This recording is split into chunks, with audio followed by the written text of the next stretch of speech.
Hello बच्चों। तो हम लोग न्यूरल कंट्रोल एंड कोऑर्डिनेशन वाले चैप्टर शुरू किए थे, जिसमें हम लोग न्यूरॉन्स में इम्पल्स कंडक्शन एंड जनरेशन और इसके बारे में हम लोग पढ़ चुके हैं, साइनेप्स वगैरह के बारे में। प्रीवियस क्लास में दोनों क्लास जो है प्रीवियस क्लास के इसमें हम लोग न्यूरॉन्स के स्ट्रक्चर, उसके फंक्शन वगैरह के बारे में पढ़े थे। ठीक है, आज हम लोग पढ़ने वाले ह्यूमन ब्रेन के बारे में। ठीक है, तो आज की क्लास हमारा किसके ऊपर है? ब्रेन के ऊपर में। लेकिन वो किस में आती है? तो देखिए कि मानव तंत्रिका तंत्र के अंतर्गत आती है ह्यूमन नर्वस सिस्टम में। तो ह्यूमन नर्वस सिस्टम की बात करते हैं हम लोग, तो इसमें दो पार्ट्स बताया था मैं, एक बताया था मैं सीएनएस, दूसरा बताया था पीएनएस। इसके बारे में हम लोग बात कर चुके हैं, फिर भी जानते हैं हम लोग क्या होती है इसके बारे में। ठीक है, मानव तंत्रिका तंत्र का विभाजन देखो है ना, डिवाइड किया गया है नर्वस सिस्टम को कितने भाग में? नर्वस सिस्टम डिवाइडेड है दो भाग में। ठीक है, सबसे पहला होता है कौन सा? सीएनएस, सेंट्रल नर्वस सिस्टम है। दूसरा होता है क्या? पीएनएस, मतलब पेरिफेरल नर्वस सिस्टम। इसको दो भाग में डिवाइड करने का मीनिंग ये है कि जो ब्रेन का सेंटर वाला जो पोर्शन रहता है, या सेंटर वाला पार्ट बोला जाए, या जिससे वो मिलकर बना रहता है ब्रेन एंड स्पाइनल कॉर्ड, जिन नर्व से मिलकर बना रहता है, वो नर्व किस में आते हैं? सीएनएस में आते हैं। मतलब इस ब्रेन में पाए जाने वाले जितने भी न्यूरॉन्स हैं, इस ब्रेन में पाए जाने वाले न्यूरॉन और मेरुरज्जु मतलब स्पाइनल कॉर्ड में भी पाए जाने वाले जो न्यूरॉन हैं, ये दोनों न्यूरॉन का जो नंबर है वो दोनों मिलकर ही डिसाइड करता है, दोनों मिलकर ही बनाते हैं क्या? सीएनएस। मतलब एक्चुअल में पूरे ब्रेन में क्या है? न्यूरॉन्स ही न्यूरॉन्स का ही कंसिस्ट होता है, मतलब न्यूरॉन्स के ही संगठन होते हैं, उसी से बना रहता है। लेकिन जो सेंटर पार्ट में आती है और जो मेजर सिस्टम बनाती है या मेजर ऑर्गेनाइजेशन जिसका रहता है, वो होते हैं कौन? ब्रेन होते हैं, और दूसरा कौन सा? स्पाइनल कॉर्ड, दोनों होते हैं। ठीक है, हम लोग इन दोनों के बारे में पढ़ेंगे। हालांकि एनसीईआरटी में सिर्फ ब्रेन को बताया है ना, लेकिन हम लोग स्पाइनल कॉर्ड के बारे में भी थोड़ा सा बात करेंगे। ठीक है, इसके अलावा और देखते हैं पीएनएस का भाग कौन होता है? परिधि। परिधि मतलब आउटर साइड में जितने भी न्यूरॉन्स रहते हैं, उन सभी न्यूरॉन का जो ग्रुप रहता है उसको हम लोग बोलते हैं क्या? परिधि तंत्रिका तंत्र। मतलब इसको एक्चुअल में रहते तो सभी एक ही साथ है, लेकिन इसके काम करने के तरीके के हिसाब से ना इसको दो भाग में डिवाइड किया गया है। तो पीएनएस में क्या कौन कौन आती है? तो सबसे पहला आती है एसएनएस, मतलब सोमेटिक नर्वस सिस्टम आते हैं। दूसरा आती है क्या? एएनएस, मतलब ऑटोनोमस नर्वस सिस्टम आते हैं। ठीक है, तो ये दो प्रकार की होती है। कौन? पीएनएस जो रहती है, मतलब ये है कि देखो हमारे बॉडी में अलग अलग ऑर्गन है, अलग अलग ऑर्गन अलग अलग हिसाब से काम करते हैं। जैसे कोई जो है हमारी इच्छा के अनुसार काम करता है, कोई हमारी इच्छा के अनुसार काम नहीं करता, लेकिन काम करता है वो भी। ठीक है, तो उसको हम लोग अनैच्छिक बोलते हैं। तो जो एसएनएस वाली रहती है ना, तो ये ऐच्छिक वाले जितनी भी हमारी क्रियाएं हैं, तो ऐच्छिक क्रियाओं पर इसका नियंत्रण होता है। ऐच्छिक क्रियाओं में किसका नियंत्रण? दैहिक तंत्रिकाओं का या सोमेटिक नर्वस सिस्टम का। जबकि स्वायत्त तंत्रिका तंत्र का मतलब इसका काम होता है अनैच्छिक। अनैच्छिक जो अपने आप होते रहती है हमारे शरीर के अंदर में, तो अनैच्छिक क्रियाओं या कार्यों में इसका कंट्रीब्यूशन रहता है। किसका? एएनएस का, मतलब ऑटोनोमस नर्वस सिस्टम का। ठीक है, तो मेरे ख्याल से दोनों समझ आया होगा, ये दोनों किसके पार्ट होते हैं? पीएनएस के। और इसमें भी है क्या? तो इसमें भी न्यूरॉन है। ठीक है, इससे पहले एक चीज बताया था, यहाँ पर एफरेंट वाले लोग रहते हैं, है ना, ये बताया था सेंसरी न्यूरॉन्स, और जब इसके इसमें मोटर न्यूरॉन्स या ईफरेंट वाले लोग रहते हैं, ये भी बताया था, उसको भी जानते हैं हम लोग, इसको है ना पढ़ते हैं। देखें, यहाँ से देखना शुरू करते हैं। सेंट्रल नर्वस सिस्टम में यहाँ पर हम लोग दो चीज़ों के बारे में बात किए, एक ब्रेन और दूसरा स्पाइनल कॉर्ड। तो ब्रेन के बारे में हम लोग सबसे पहला जानते हैं कि ब्रेन में क्या क्या चीज़ें होती है। तो इससे पहले हम लोग देखते हैं यहाँ से ब्रेन के बारे में, है ना। ब्रेन को पढ़ते हैं हम लोग, क्या है ये ब्रेन? ब्रेन का मतलब है मस्तिष्क। ब्रेन मतलब क्या है? मस्तिष्क। मस्तिष्क है ये। ठीक है, ये ब्रेन है ना, ह्यूमंस के अंदर में लगातार जैसे जैसे इवोल्यूशन होता गया है, ब्रेन की जो क्रेनियल कैपेसिटी जो है ना इंक्रीज होते गई है। तो ह्यूमन इवोल्यूशन में सबसे ज़्यादा जो डेवलप होने का काम जो हुआ है ना, उस किसका हुआ है? सबसे ज़्यादा डेवलप या विकसित, डेवलप किसका हुआ है? ह्यूमन में इसी ब्रेन का हुआ है। तो ब्रेन जो है इवोल्यूशन की जब भी हम बात करेंगे, तो सबसे ज़्यादा जो विकास आया है किसमें आया है? ब्रेन में ही आया है। मस्तिष्क जो है वही पूरी तरीके से डेवलप हुई है। तो आज के जो मनुष्य है, होमोसेपियंस की बात करते हैं हम लोग, होमोसेपियंस, इसमें जो क्रेनियल कैपेसिटी है या ब्रेन का जो कैपेसिटी होता है, उसको हम लोग क्रेनियल से डिनोट करते हैं। क्रेनियल कैपेसिटी, क्रेनियल कैपेसिटी जो होती है, सीसी बोलते हैं इसको, उसमें चेंजेस हुए हैं समय के साथ साथ। मतलब जब भी विकास हुआ है, इवोल्यूशन हुए हैं, इसी में सबसे ज़्यादा डेवलप ब्रेन का हुआ है। तो देखो होमोसेपियंस में अलग अलग, मतलब यहाँ पर मेल एंड फीमेल की जब हम बात करते हैं तो मेल में जो रहती है ये 1400 सीसी अराउंड रहती है क्रेनियल कैपेसिटी किसका, मेल का, जबकि फीमेल का रहता है 1215 सीसी रहती है। क्यों? क्योंकि यहाँ पर ब्रेन बॉक्स का जो साइज रहता है ना, ब्रेन बॉक्स का साइज जो है अलग अलग रहती है, साइज साइज डिफरेंट रहती है, डिफरेंट होने के कारण, डिफरेंट होने के कारण मतलब देखे होंगे कि फीमेल के कंपैरिजन में मेल का जो ब्रेन वाला हिस्सा रहता है, मतलब हेड वाला हिस्सा रहता है ना, वो क्या रहता है, ज्यादा ही ब्रॉड रहता है, मतलब बड़ा रहता है। कौन सा वाला हिस्सा? जो ब्रेन वाला हिस्सा बनाता है, मतलब हेड वाला हिस्सा। इसीलिए यहाँ पर ज्यादा न्यूरॉन कंसिस्ट हो पाते हैं। अब ज्यादा न्यूरॉन कंसिस्ट होगा तो उसको हम लोग बोलेंगे क्रेनियल कैपेसिटी इसकी ज्यादा होगी, लेकिन ना इंटेलिजेंसी पावर फीमेल्स में ज्यादा होती है। इंटेलिजेंसी पावर या कैपेसिटी बोल सकते हैं, and as compare to male ये ज़्यादा होती। भले ही यहाँ पर दिमाग का है ना क्रेनियल कैपेसिटी कम है, लेकिन इंटेलिजेंसी पावर ज़्यादा होती। तभी देखे होंगे आजकल जितने भी एग्जाम होते हैं सभी गर्ल्स लोग ये टॉप कर रहे हैं अभी, तो है कि नहीं? मतलब एक बार जो चीज़ को ठान लिए तो ठान लिए, है ना, सो पाकर ही छोड़ेंगे, ऐसा टाइप का रहता है, ठीक है, दिमाग। तो ब्रेन बॉक्स का साइज डिफरेंट डिफरेंट रहता है मेल एंड फीमेल में। होमोसेपियन मतलब हमारे ही बात कर रहे हैं हम लोग ह्यूमंस के अंदर में। तो क्रेनियल कैपेसिटी से डिनोट करते हैं हम लोग इसको, इस ब्रेन के साइज को हम बोल सकते हैं क्रेनियल कैपेसिटी के टर्म में डिनोट करते हैं, ठीक है। ब्रेन जो रहती है ना, ये जो रहती है इसका ओरिजिन की बात करते हैं, ओरिजिन। तो ओरिजिन जब होती है तो न्यूरल ट्यूब से होती है, neural tube during embryonic development. तो न्यूरल ट्यूब से विकास होता है इसका, किसका, ब्रेन का, या ओरिजिन या विकसित उत्पत्ति होती है बोल सकते हैं, उत्पत्ति। तो न्यूरल ट्यूब से कैसे, किस प्रकार से, तो कौन सी जर्म लेयर बनाती है इसको, तो एक्टोडर्मल ओरिजिन होते हैं, एक्टोडर्म जो है वो बनाती है, एक्टोडर्मल ओरिजिन होती है कौन, ब्रेन, ठीक है ना। न्यूरल ट्यूब से ही बनती है क्या, ब्रेन बनती है। और यही ब्रेन जो रहती है ना, पहला नंबर में जो रहती है क्या रहती है, हार्ट रहती है पहले, functional first development first functional organ होती है हार्ट। लेकिन ब्रेन जो रहती है ना, इसको बोलेंगे हम लोग सेकंड फंक्शनल ऑर्गन होती है, सेकंड फंक्शनल ऑर्गन। मतलब हम बोल सकते हैं हार्ट के बाद जो पहला मतलब दूसरे नंबर में काम करना शुरू जो करती है, वो करती कौन है, ब्रेन, ठीक है। ब्रेन के अंदर में 100 बिलियन से भी ज्यादा न्यूरॉन्स रहते हैं। तो यहाँ पर लिख सकते हैं it consist of it consists of over than 100 billion neurons। मतलब हम बोल सकते हैं कि ब्रेन के अंदर में 100 बिलियन से भी ज्यादा क्या रहती है, न्यूरॉन्स रहती है, नर्वस सेल रहती है, ठीक है।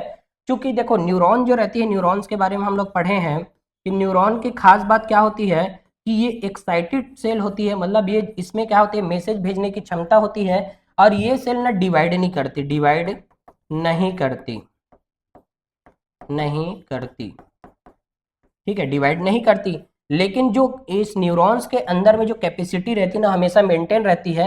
एक बात करें हम लोग 2 ईयर बॉय में बात करते हैं, 2 वर्ष है ना बच्चे में, और एक एडल्ट में जब हम कंपैरिजन करेंगे तो ये जो न्यूरॉन्स रहती है ना पूरी तरीके से, या ब्रेन को बोल सकते हैं पूरी तरीके से विकसित नहीं रहता। लगभग 75 to 80% ब्रेन डेवलप रहती है इसमें, ब्रेन डेवलप। बाकी फिर बाद में फिर होते जाती है, और एडल्ट में तो है ना पूरा डेवलप हुआ रहता है। तो डेवलप्ड बोलेंगे इसको, डेवलप्ड। तो लगातार डेवलपमेंट चलते रहता है ब्रेन में। तो ब्रेन का डेवलपमेंट जो है ना, जब वो बच्चा बोलना सीख जाता है उसके बाद से लेकर थोड़ा बड़ा होने तक, लगभग 5 साल के आयु तक लगभग क्या होते रहती है, ब्रेन डेवलप होते रहती है। तो उसी टाइम में जो भी इन्वायरमेंट में उसको जो भी सिखाना है ना, 0 से लेकर 5 साल के अंदर में ही सिखाना चाहिए, है कि नहीं। यहाँ तो गांव में लोग है ना पापा बोल दो, मम्मी बोल दो, यही सब चीज चलते रहता है ना। कोई इन्वायरमेंट सही से दे नहीं पाते, इसी की वजह से बच्चा वीक का वीक रह जाता है। जो इन्वायरमेंट उसको मिलना चाहिए अच्छा चीज सिखाने के लिए, उसको देना जरूरी है। क्योंकि बच्चा जो है उसी टाइम में क्या करता है, मैक्सिमम ब्रेन कैपेसिटी को लेने वाला रहता है, लिया नहीं रहता, डेवलपिंग स्टेज में रहता है उसका ब्रेन जो है। तभी तो देखना पहले के बच्चे जो थे ना, पहले उसको कहीं दूसरे गांव लेके चले जाते थे, दूसरे गांव में भूल जाता था वो, है ना। कहीं पर भी इधर उधर लेके चले गए तो दिमाग काम ही नहीं करता। और आज का बच्चा कोई भी नया शहर कहीं पर भी लेके चले जाओ, इधर उधर चला जाएगा घूमने के लिए, फिर वापस से घूम के आ जाएगा। मतलब उसके अंदर एक मैपिंग वाला जो सिस्टम है ना ब्रेन के अंदर, वो बनने लग जाती है, डेवलप होने लग जाती है। समझ आया कि नहीं आया? और वो सब ना इवोल्यूशन की वजह से होते जा रहा है, ब्रेन जो है लगातार विकसित होते जा रही है। तो इन सबको भी हमें जानना है, मस्तिष्क के बारे में, ब्रेन के बारे में, ठीक है। तो ये सब देखो, ये कहाँ पर रहती है, और ब्रेन का ये जो है ना, ब्रेन कहाँ पर है इसका भी, इसका जगह जानते हैं। तो ये रहती है ब्रेन बॉक्स में, ब्रेन बॉक्स। तो ब्रेन बॉक्स कहाँ पर है? तो ये क्रेनियल बोन में है ना। क्रेनियल बोन मिलकर ही क्या बनाते हैं? Brain box, cranial bone. तो क्रेनियल बोन में कितने लोग आते हैं? इसको ऑलरेडी हम लोग पढ़ चुके हैं। 8 लोग से मिलकर बनती है क्या? Cranial bone. और उसी से ही ब्रेन बॉक्स बनते हैं। ब्रेन बॉक्स के अंदर में क्या रहती है? ब्रेन रहती है। तो इसको जाने हम लोग, ठीक है। अब यहाँ से देखते हैं हम लोग मस्तिष्क में क्या होती है और कैसे रहती है, उसको भी जानते हैं। तो यह कपाल गुहा में संरक्षित है ना, मतलब वही जो ब्रेन बॉक्स रहती है उसी में। इसमें 3 स्तरीय संयोजी ऊतक झिल्ली होती है, जिसे कपाल मेनिंजेसिस कहा जाता है। मेनिंजेसिस की 3 परत होती है, ड्यूरामेटर, पायामेटर एंड एरेक्नॉइड वाला लेयर होती है। तो इसको भी जानते हैं हम लोग, है ना। यहाँ से देखें कि क्या क्या चीजें हैं।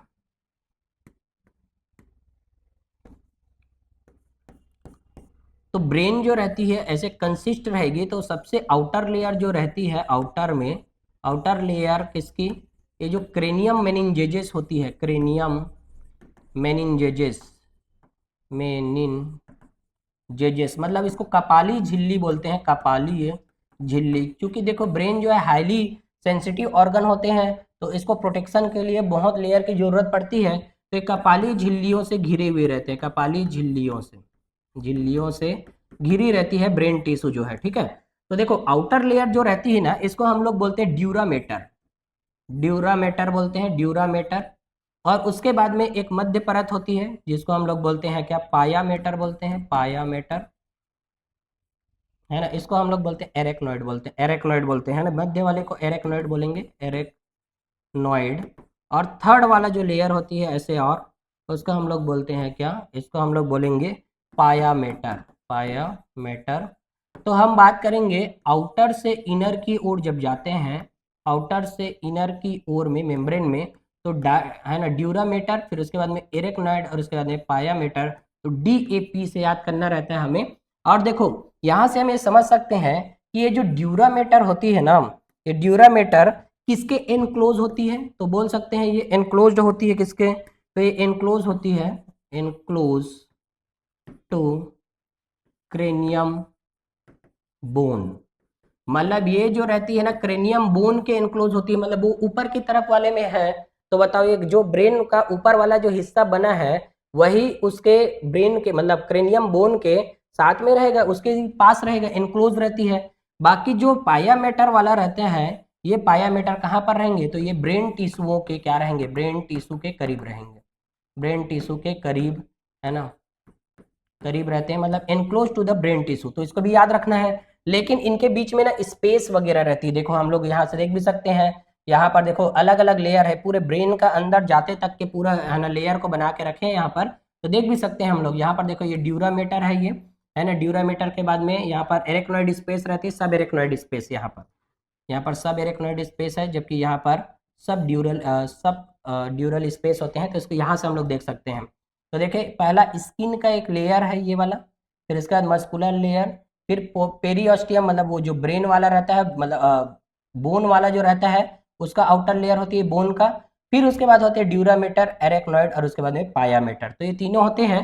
यहाँ से देख सकते हैं एपीड्यूरल स्पेस होती है यहाँ पर, कहाँ पर? ये जो ड्यूरामेटर और एरेक्नॉइड के बीच में, और उसके बाद एरेक्नॉइड और पायामेटर के बीच में सब एरेक्नॉइड स्पेस होती है यहाँ पर। तो यहाँ पर जानेंगे कि ये वाला जो जगह है उसका बोलेंगे एपीड्यूरल स्पेस, एपीड्यूरल स्पेस बोलेंगे। और एपीड्यूरल स्पेस किसके किसके बीच में है?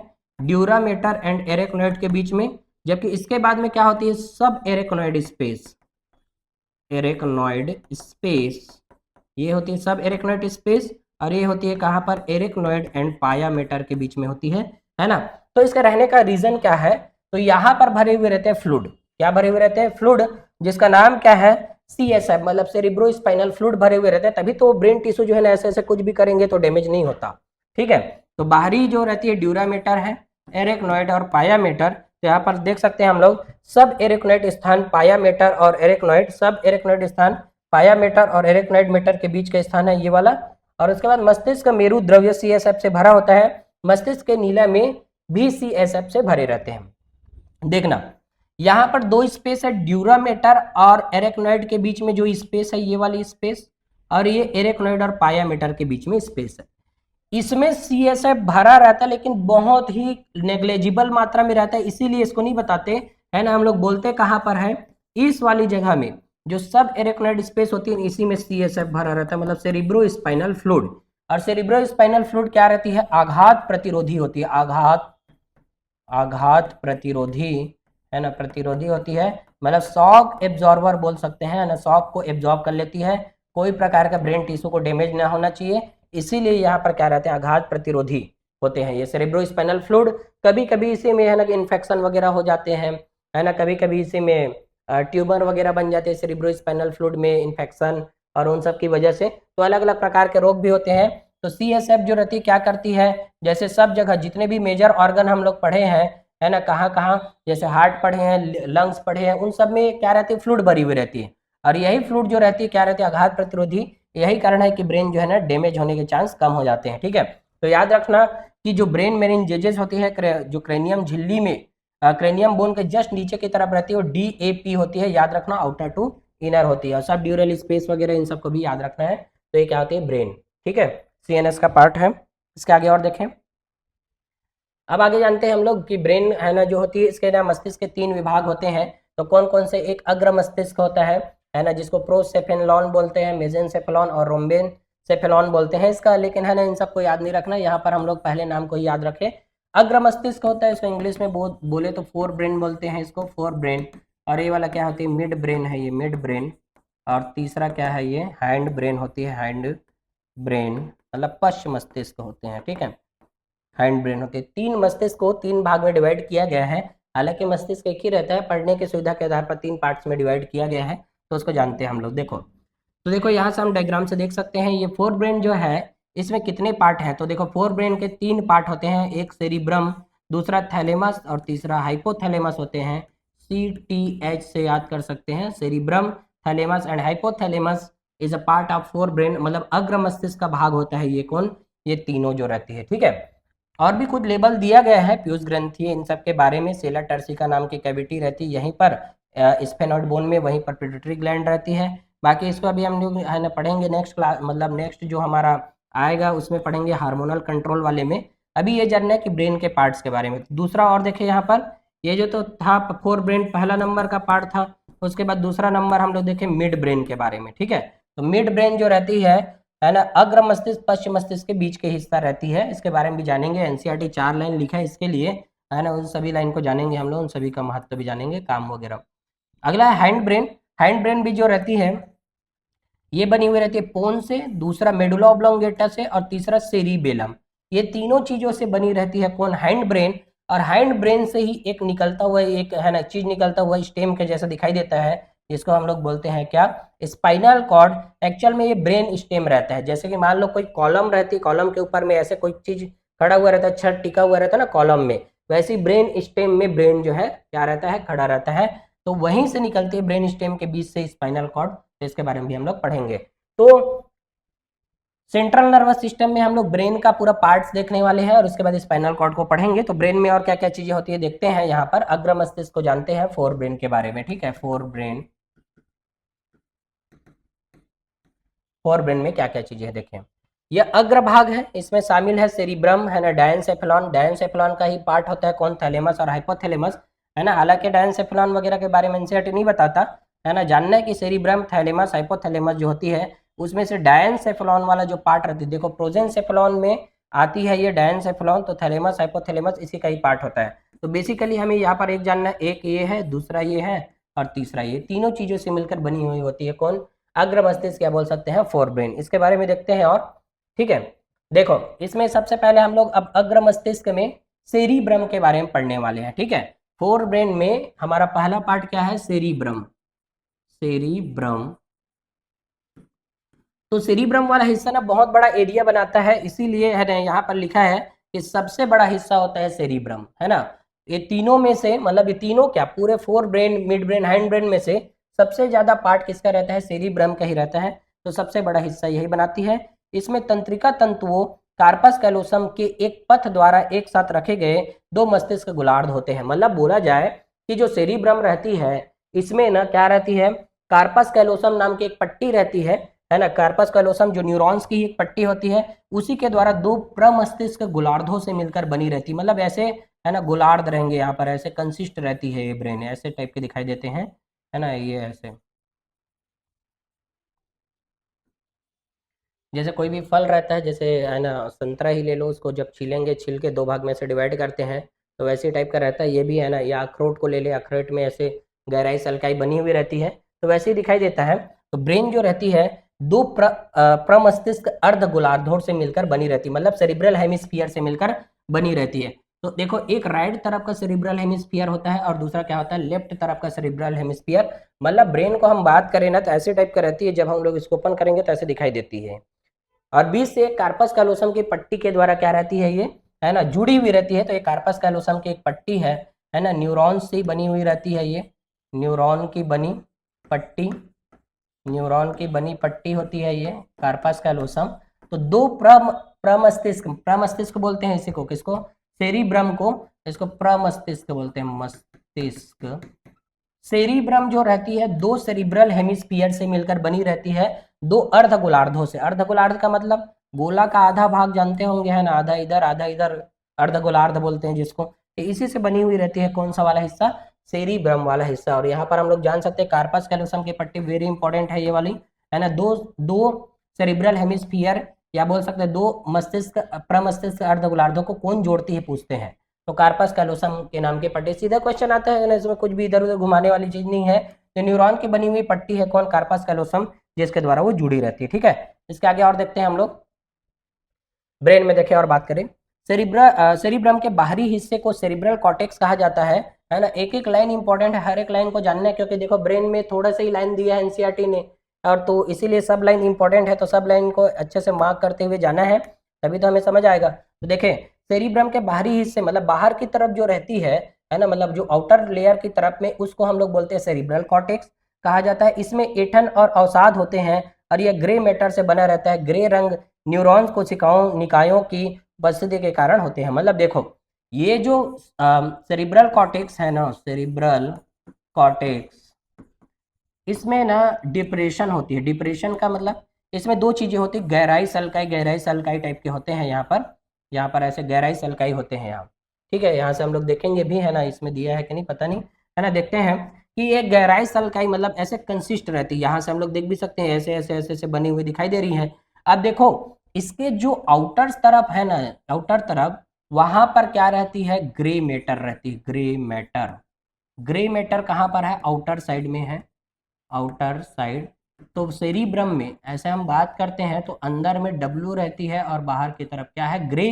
तो ये ग्रे कलर आने का रीजन क्या है, मतलब धूसर रंग या बोल सकते हैं ग्रे कलर आने का रीजन क्या है, ये है ना वेरी इंपॉर्टेंट लाइन लिखा है। इससे ना अभी तक क्वेश्चन दिया नहीं है लेकिन दे सकते हैं। तो इसमें क्या दिया है, यहाँ पर सेल बॉडी जो है ना, सेल बॉडी, न्यूरॉन का सेल बॉडी कंसिस्ट होता है, कंसिस्ट मतलब वो जो रंग प्रदान करते हैं ना, ग्रे मैटर जो आती है, सेल बॉडी या कोशिका काय सांद्रित होती है यहीं पर, कोशिका काय। तो कोशिका काय क्या है, सांद्रित होने के कारण, सांद्रित होने के कारण। अब ये कोशिका काय क्या है, तो हम जानेंगे कि न्यूरॉन्स का ना तीन पार्ट होता है। एक होता है कौन सा, एक्सॉन वाला पार्ट है, दूसरा होता है डेंड्रॉइड्स, डेंड्रॉइड्स, और तीसरा होता है कौन सा, सेल बॉडी या बोल सकते हैं साइटोन।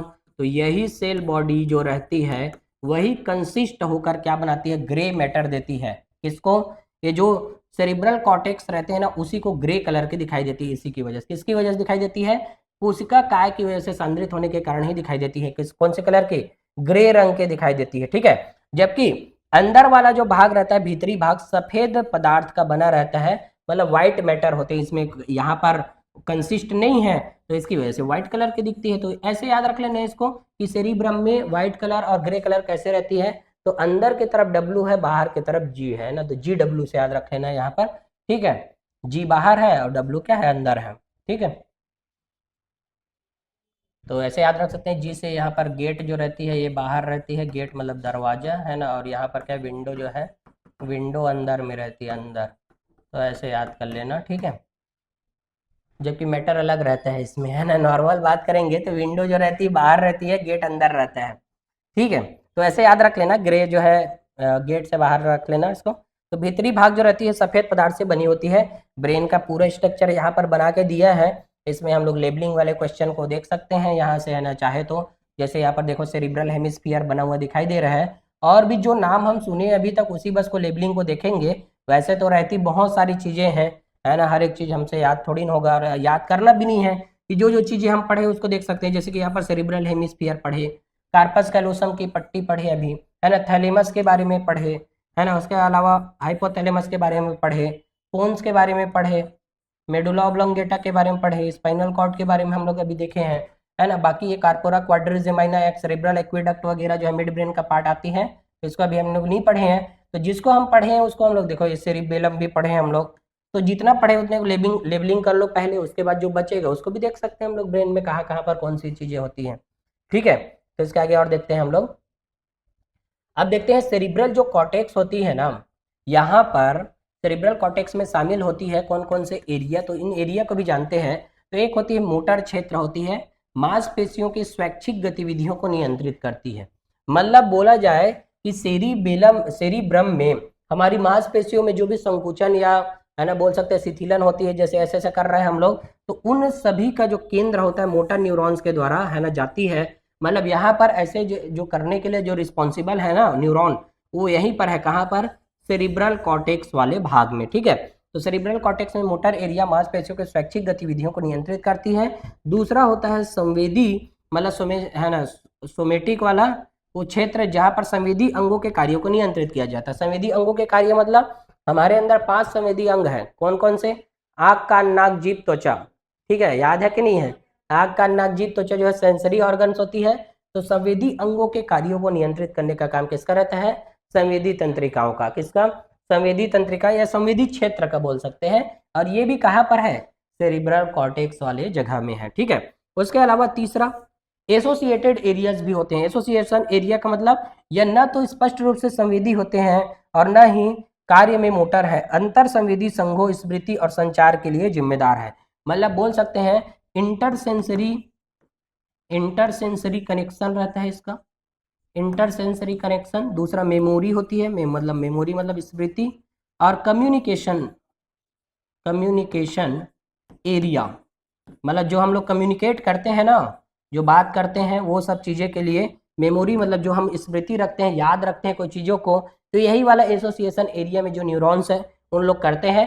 तो एसोसिएशन एरिया वाले लोग न तो पूर्णतः संवेदी होते हैं, न ही क्या होते हैं, मोटर होते हैं। वो दोनों का बीच का रहता है। मतलब बोल सकते हैं कि उसमें कहीं से कोई सेंसरी न्यूरॉन्स वहाँ पर आए हुए नहीं है सेंसरी ऑर्गन से, न ही कोई मोटर न्यूरॉन वहाँ से निकल के जाती है। वो आपस में वहीं पर ही कम्युनिकेट करते हैं। मतलब इधर सेंसरी ऑर्गन से कोई मैसेज लेके जा रहा है, उसको वहाँ पर वो याद रखेगा इंटरसेंसरी न्यूरॉन्स के द्वारा, और उसको मेमोरी सेल में कन्वर्ट कर देगा, मेमोरी बना के रखा रहेगा वहीं पर, ठीक है। और कम्युनिकेशन करती है कि क्या किया जाना चाहिए। जैसे कि हम लोग कुछ सोचते विचारते हैं जो है ना, तो क्या करना चाहिए, तो ये सब चीज़ें जो है ना क्या क्या करने वाली स्थिति में शामिल होती। कौन, एसोसिएशन एरिया जो रहती है, ना तो पूर्णतः संवेदी होती है, ना ही पूर्णतः मोटर होती है। तो वो बीच वाला जगह होता है ये, है ना, अंतर संवेदी होती है।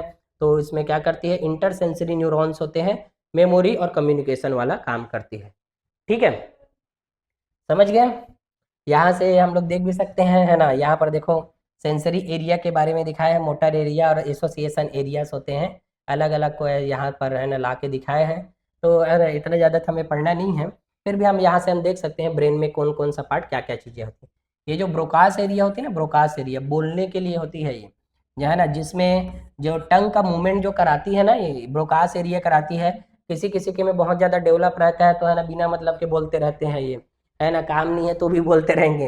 तो ब्रोकास एरिया का यही काम होता है, बोलने के लिए रिस्पॉन्सिबल होती है, ठीक है। मतलब जो भी बोलेंगे हम लोग, तो देखो बोलने में क्या है, जो पूर्व स्मृति जो है ना हमारे अंदर में, मतलब मेमोरी में है ना, हमारे मेमोरी सेल में, वही जो है यहाँ पर वर्डिंग बन के आता है। मतलब टंग में उसी हिसाब से मूवमेंट होता है, वर्डिंग देता है टंग, और आवाज़ तो यहाँ से प्रोड्यूस होती है। मतलब टंग, जीभ को रोक के देखो शब्द नहीं बना पाओगे, है कि नहीं। जीभ को हम बिना जीभ के मूवमेंट से हम लोग शब्द नहीं बना पाते। तो शब्द बनाता कौन है, तो वो बनाती है ये जो टंग रहती वही। और यहाँ पर से साउंड प्रोड्यूस होता है, कहाँ से, लैरिंग्स से, साउंड बॉक्स होती है ना ये, और ना जब साउंड प्रोड्यूस होता है ना तो लंग्स से देखो एयर बाहर आती है, एयर जब बोलते हैं ना तो एयर बाहर आती है, और उसी टाइम में वाइब्रेशन होता है, और टंग जो है उसी को क्या करती है, वर्डिंग करने का काम करती है, जो हम पहले सीखे रहते हैं उन्हीं सबको। ठीक है, तो अलग अलग एरिया का अलग अलग काम होता है ना, तो सबको जानना यहाँ पर अनिवार्य नहीं है। तो अभी ये ब्रोकास्ट एरिया आया तो मैं बता दिया ताकि जो बोलने वाले लोग हैं उसको समझ आ जाए कि ब्रोकास्ट एरिया उसके में ज़्यादा डेवलप है। ठीक है, इसके आगे और देखें।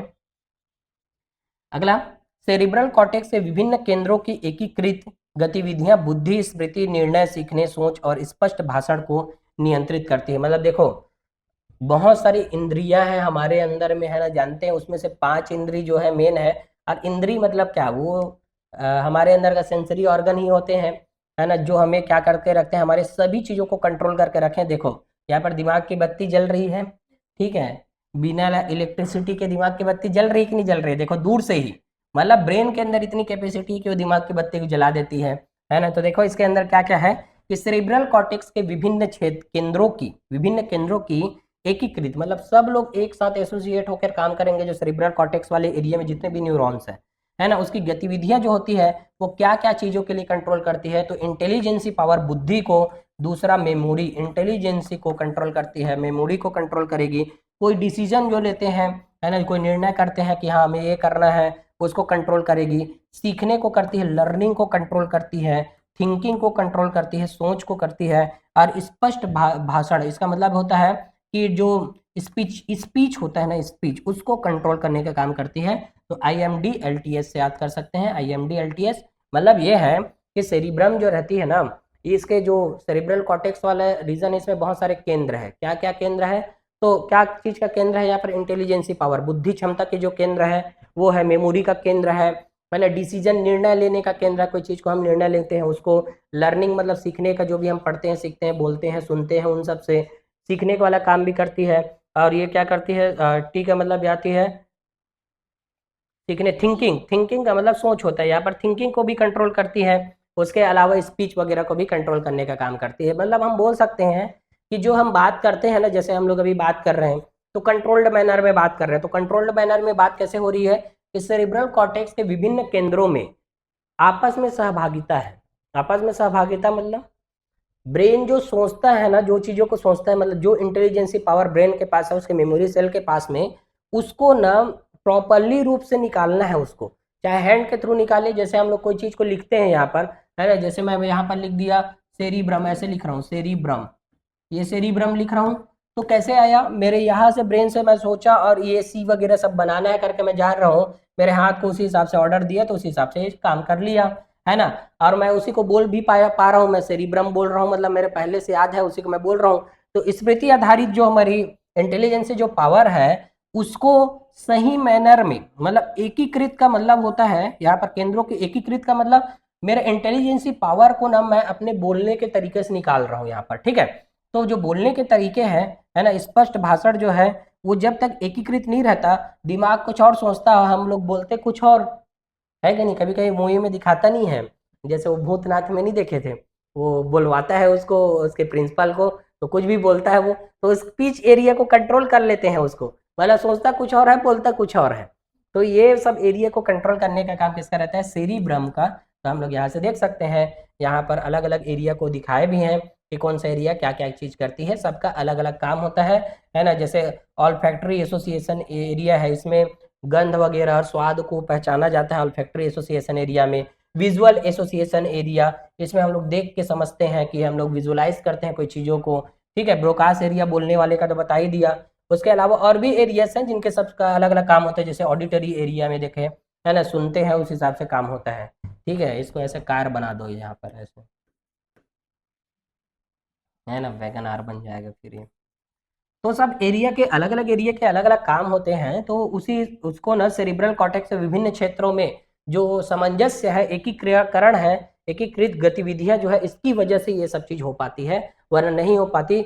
मिसकम्युनिकेशन हो जाता, या बोल सकते हैं हम लोग सही से स्पष्ट रूप से भाषण नहीं दे पाते, मेमोरी सही से नहीं रहता। तो आपस में ना इसका एकीकृत होना बहुत ज्यादा जरूरी है। ठीक है, तो इसका भी देखते हैं हम लोग, इसके आगे और देखें। डायनसेफेलॉन वाला पार्ट को देखते हैं हम लोग। डायनसेफेलॉन मतलब होता है सेकेंड पार्ट है इसका, किसका, ब्रेन का। पैरेप्रोसेफेलॉन में देखे थे, तो इसी में आया था, है ना, दूसरा नंबर डायनसेफेलॉन, जिसमें हम लोग किसको देख रहे थे, थैलेमस एवं हाइपोथैलेमस को। थैलेमस, तो थैलेमस नाम का संरचना जो होती है उसको देखते हैं हम लोग, बात करते हैं इसके बारे में। यह वह संरचना है जिसके चारों ओर सेरिब्रम लपेटता है, मतलब ये जो ये वाला एरिया है ना, इसके चारों तरफ ही ऐसे लिपटा हुआ रहता है, कौन, सेरिब्रम। मतलब ये वाला एरिया क्या है, थैलेमस। थैलेमस सेरिब्रम जो रहती है, एनसीईआरटी एक लाइन लिखा है, यानी कि सेरिब्रम थैलेमस नामक संरचना के चारों ओर लिपटा हुआ रहता है, ये बात लिखा है। और इसमें, है ना, क्या होता है लिखा है, उसके बाद 2 लाइन लिखा है सिर्फ थैलेमस के लिए। क्या लिखा है कि थैलेमस जो रहती है किसके चारों ओर, मतलब सेरिब्रम, थैलेमस नामक संरचना के चारों ओर क्या होती है, ये सेरिब्रम है, सेरिब्रम, थैलेमस, सेरिब्रम थैलेमस नामक संरचना के चारों ओर लिपटा हुआ रहता है ना। और यहाँ पर सेंसरी और मोटर न्यूरॉन्स का जो रहता है ना, समन्वय केंद्र होता है ना, रिले स्टेशन। रिले स्टेशन को मतलब हम बोलते हैं यहीं पर नाम sensory nerve and motor nerve, motor nerve, ये दोनों नर्व का जो कॉम्बिनेशन है, मतलब दोनों नर्व यहीं पर आके ना क्या करती है, इंटर कम्युनिकेट करती है, मतलब अदला बदली करेगी। कोई सेंसरी ऑर्गन से, देखो यहाँ पर जान सकते हैं सेंसरी ऑर्गन, सेंसरी ऑर्गन से, है ना, जब भी आती है सीएनएस में मैसेज, है ना, तो किसके ना सेंसरी ऑर्गन से कौन लेके आएगी, सेंसरी नर्व लेके आएगी। सीएनएस में आने के बाद में वापिस से वो सूचना जाती है किसके द्वारा, मोटर न्यूरॉन्स के द्वारा, कहाँ पर, ऑर्गन्स में। तो जब भी सीएनएस के पास कोई आती है ना, तो उसको बोलते हैं एफरेंट, एफरेंट न्यूरॉन। जबकि सीएनएस से बाहर निकलती, मतलब मोटर न्यूरॉन जो होती है ना, ईफरेंट होती, ईफरेंट मतलब यहाँ से निकल के जाने वाली। तो मेजर जो कनेक्शन होता है ना सेंसरी और मोटर न्यूरॉनों का, मुख्य केंद्र जो होती है जहां पर सेंसरी और मोटर न्यूरॉन दोनों आके मिलते हैं, वही है कौन, थैलेमस। तो एनसीईआरटी 2 ही लाइन लिखा है इसके लिए, 2 ही लाइन में बहुत सारी बात बता दिया है कि, है ना, संवेदी एवं प्रेरक तंत्रिकाओं का मुख्य केंद्र स्थल होता है यही कौन, जहां पर जंक्शन टाइप का होता है कौन, थैलेमस जो होती है, ठीक है। थैलेमस को हम लोग यहाँ देख भी सकते हैं, यहाँ पर देखो ये थैलेमस है, ये थैलेमस वाला भाग है, इसके चारों तरफ ही लिपटा हुआ है कौन, ये जो देखो ये थैलेमस है, एक हाइपोथैलेमस होंगे, तो थैलेमस के चारों तरफ ही लिपटा हुआ है कौन, सेरिब्रम जो है, ठीक है। उसमें भी राइट थैलेमस, लेफ्ट थैलेमस, अंदर में ये पूरा थैलेमस है, ये वाला पूरा थैलेमस, ये थैलेमस है, ये राइट थैलेमस, ये लेफ्ट थैलेमस है। और डायनसेफेलॉन का भाग होती है, और ये तो सेरिबेलम है ना, अलग ही पार्ट है वो तो, हाइंड ब्रेन का। ये हाइपोथैलेमस को देख सकते हैं, ये थैलेमस के जस्ट नीचे के आधार में रहती है, थैलेमस ऊपर है, 3D डायग्राम दिखाई दे रहा है, थैलेमस जो है ऊपर है, इसके जस्ट नीचे तरफ जो, जैसे मतलब मान लो कि ऊपर तरफ थैलेमस है और इसके ऊपर में सेरिब्रम लिपटा हुआ है, और इसके जस्ट नीचे में मतलब अंदर वाले हिस्से में क्या होती है, थैलेमस रहती है। तो एक दूसरे से जुड़ी हुई रहती है थैलेमस और, है ना, हाइपोथैलेमस जो रहती है, लेकिन नियंत्रण केंद्र अलग अलग होते हैं, इसकी वजह से अलग अलग पढ़ाते हैं उसको। तो देख सकते हैं यहाँ पर हाइपोथैलेमस है, तो वेरी इंपॉर्टेंट है हाइपोथैलेमस, इससे ना हर साल क्वेश्चन पूछते रहते हैं। तो देख सकते हैं हाइपोथैलेमस थैलेमस के नीचे पाई जाती है, सीधी सी बात है, थैलेमस ऊपर है तो हाइपोथैलेमस उसी के नीचे है, अंदर की तरफ, ठीक है। तो देखो ये क्या करती है हाइपोथैलेमस जो है, तो पहले बात तो ना हाइपोथैलेमस के लिए बहुत सारी बात जानेंगे कि ये काम क्या करते हैं। तो सबसे पहला काम ही बहुत ज़्यादा इंपॉर्टेंट है इसका, ये ना थर्मल रेगुलेशन करती है बॉडी में, मतलब बॉडी के टेम्परेचर को क्या करती है, रेगुलेट करती है, टेम्परेचर रेगुलेशन, टेम्परेचर रेगुलेशन करने का काम करती है। बहुत इंपॉर्टेंट लाइन है ये, है ना, कि तापमान नियंत्रण करती है ये, पहला चीज तो यही है। तापमान नियंत्रण के अलावा करती है, थर्मल रेगुलेशन के अलावा ये करती है जो थ्रस्ट वगैरह जो रहती है, भूख जो लगती है, प्यास जो लगती है, थ्रस्ट, है ना, उसको कंट्रोल करती है। और है ना, हम बोल सकते हैं हंगर जो रहती है, हंगरनेस, उसको भी कंट्रोल करती है, भूख को भी नियंत्रित करती है। उसके अलावा फीलिंग्स को भी कंट्रोल करती है ना, फीलिंग मतलब भावनाओं को भी कंट्रोल करने का काम करती है। तो याद रखना TTHF से, याद रख लेना TTHF से, क्योंकि पहला वर्ड यदि याद रहेगा, है ना, हाइपोथैलेमस का, तो जान जाएंगे कि हाइपोथैलेमस के कार्य कौन कौन से हैं, कौन नहीं है करके क्वेश्चन पूछेगा। तो यहाँ पर ये सबसे इंपॉर्टेंट चीज़ है कि थर्मल रेगुलेशन जो है, कई बार पूछा गया है इसको कि हमारे शरीर का तापमान नियंत्रण कौन करती है करके क्वेश्चन पूछते हैं। तो कौन करती है हमारे शरीर का तापमान नियंत्रण, हाइपोथैलेमस करते हैं। उसके अलावा भूख प्यास का नियंत्रण करती है, और साथ में फीलिंग का भी कंट्रोल करती है। फीलिंग का मतलब क्या होता है, फीलिंग को हम क्या बोलेंगे, भावना बोलेंगे, क्या बोलेंगे, भावना। तो इसको भी कंट्रोल करने का काम कोई किसका रहता है, हाइपोथैलेमस का रहता है। उसमें भी सबसे इंपॉर्टेंट कौन है? तापमान वाला, ठीक है। लेकिन हाइपोथैलेमस सिर्फ एक काम नहीं करती, ये सबको कंट्रोल करने का काम नहीं करती, इसके अलावा भी काम करती है। तो कौन सा काम करेगी देखते हैं। तो इसमें जाने कि हाइपोथैलेमिक हार्मोन्स का भी स्त्रवण करती है। मतलब हाइपोथैलेमस जो है ना, किसका? हार्मोन का भी सिक्रीशन करती है। और हार्मोन का सिक्रीशन करती है ना, उन सेल का नाम है, स्पेशल सेल होते हैं यहाँ पर, उसको न्यूरो सिक्रेटरी सेल बोलते हैं, न्यूरो सिक्रेटरी सेल। और इसको हम लोग अगले वाला जो चैप्टर आता है ना हार्मोन वाला, उसमें पढ़ेंगे। लेकिन यहाँ पर याद रख लेना कि यहाँ पर की जो सेल है न्यूरो सिक्रेटरी सेल, उसको हम लोग न्यूक्ली बोलते हैं, न्यूक्ली, न्यूक्लियाई या न्यूक्ली बोलते हैं, न्यूक्ली। हाइपोथैलेमस में पाए जाने वाले न्यूरो सिक्रेटरी सेल को हम लोग क्या बोलते हैं? न्यूक्ली बोलते हैं। तो यही जो रहती है, क्या करती है हाइपोथैलेमस? वास्तविक में हार्मोन का स्त्रवण करती है। मतलब वास्तव में क्या करती है? संश्लेषण करती है, संश्लेषण एवं स्त्राव। अब देखो जो बनाएगा वही तो क्या करेगा, है ना, सिक्रीशन करेगा। सिंथेसिस एंड सिक्रीशन बोथ, मतलब यही क्या करेगी? सिंथेसिस करेगी, और सिंथेसिस जब हो जाएगा तो स्त्रवण भी करेगी। तो हाइपोथैलेमस हार्मोन का स्त्राव, संश्लेषण एवं स्त्राव दोनों करता है। फ्यूज ग्रंथि को नियंत्रित करता है। नींद, जागने, रक्तचाप, हृदय गति को भी नियंत्रित करने का काम करता है। मतलब हम बोल सकते हैं सोने जागने के चक्र को भी नियंत्रित करने का काम करता है। हालांकि सोने जागने के चक्र वाला जो रहता है पीनियल ग्लैंड के मेलेटोनिन हार्मोन करती है। तो यहाँ पर ये भी याद रखना कि हाइपोथैलेमस नींद, जागने, रक्तचाप मतलब बीपी वगैरह, हृदय गति, इन सबको भी कंट्रोल करने का काम करती है। कौन? हाइपोथैलेमस जो होती है, ठीक है। हाइपोथैलेमस के बारे में यहाँ से हम लोग देख भी सकते हैं, है ना, कि क्या है। हाइपोथैलेमस ये है neuron bodies that produce a releasing hormone. तो ये न्यूरोनल बॉडीज, मतलब इसी को न्यूक्ली बोलते हैं हम लोग, न्यूक्ली।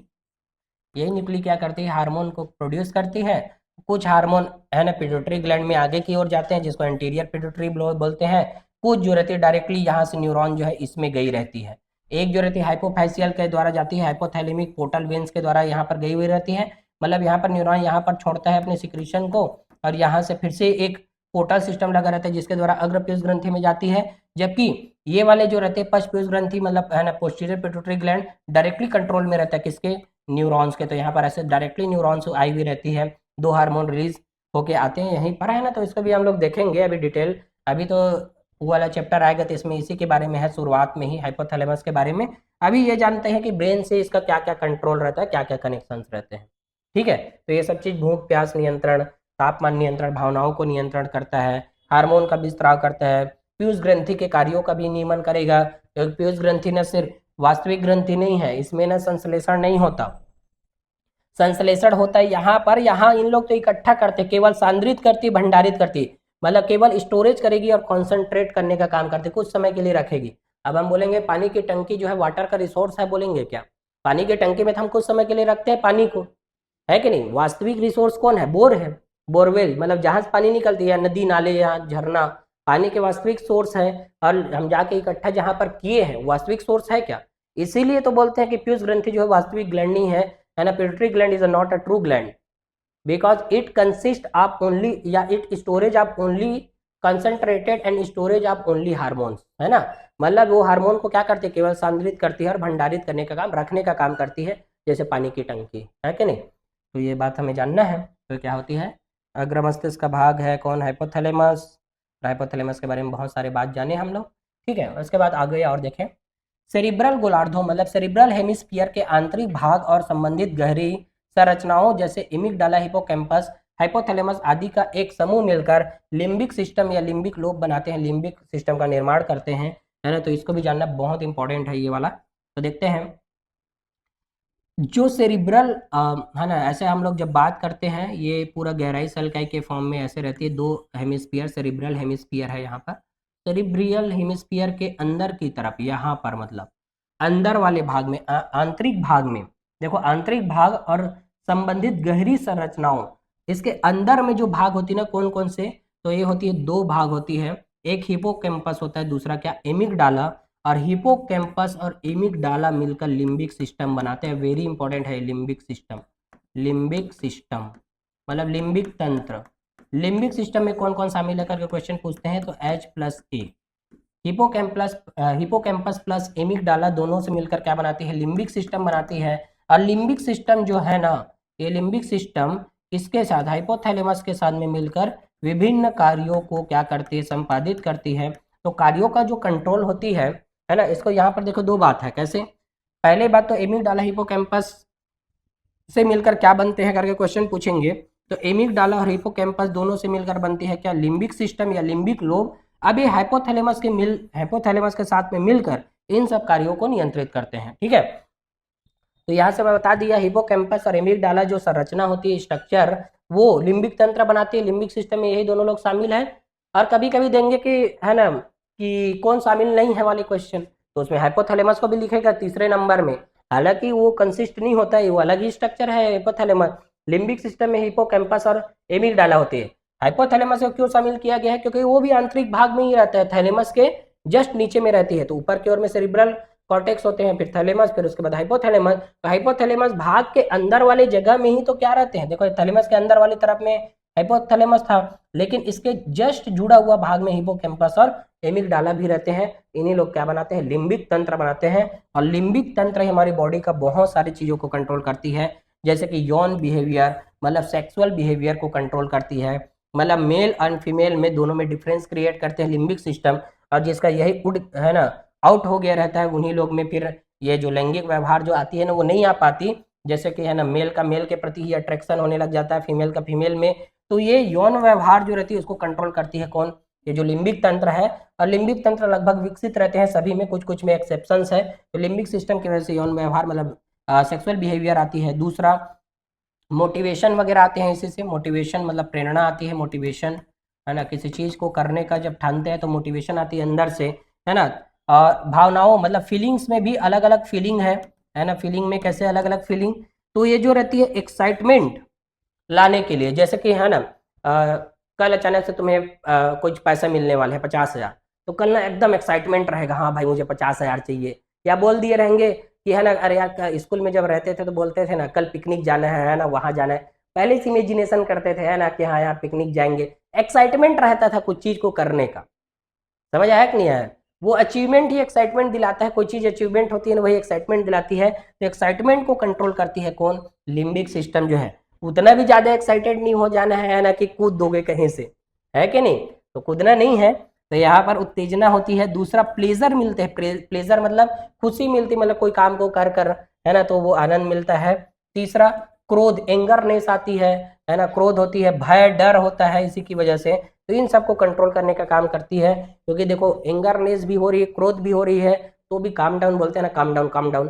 तो इसको कम करने मतलब नियंत्रित करने का, ज्यादा भी नहीं होना चाहिए, न्यूरल सेल डैमेज होने के चांस बढ़ जाते हैं। क्योंकि ज्यादा हाइपर एक्टिविटी ऑफ न्यूरॉन जो होती है वही पागलपन का कारण बनती है। तो हाइपर एक्टिविटी नहीं होना चाहिए। कोई भी चीज हो रहा है इसमें से ना एक कंट्रोल्ड मैनर में होना चाहिए। जैसे कि तुम्हें मोटिवेशन मिला है लेकिन ज्यादा लंबा समय तक नहीं रह सकती। लिम्बिक सिस्टम कितना टाइम तक देखते रहेगा कि हाँ मोटिवेशन रहेगा करके, है ना। लिम्बिक सिस्टम जो है एक टाइम तक ही मोटिवेशन को बरकरार रखती है, उसके बाद में क्या करेगी वो, है ना, अपने आप को वापस ले लेगी न्यूरॉन्स को, है ना। मतलब जिसकी वजह से तुम्हें मोटिवेशन मिल रहा था, दिमाग के अंदर बत्ती जल रही थी, वो है ना ये कभी न कभी बुझेगी ही।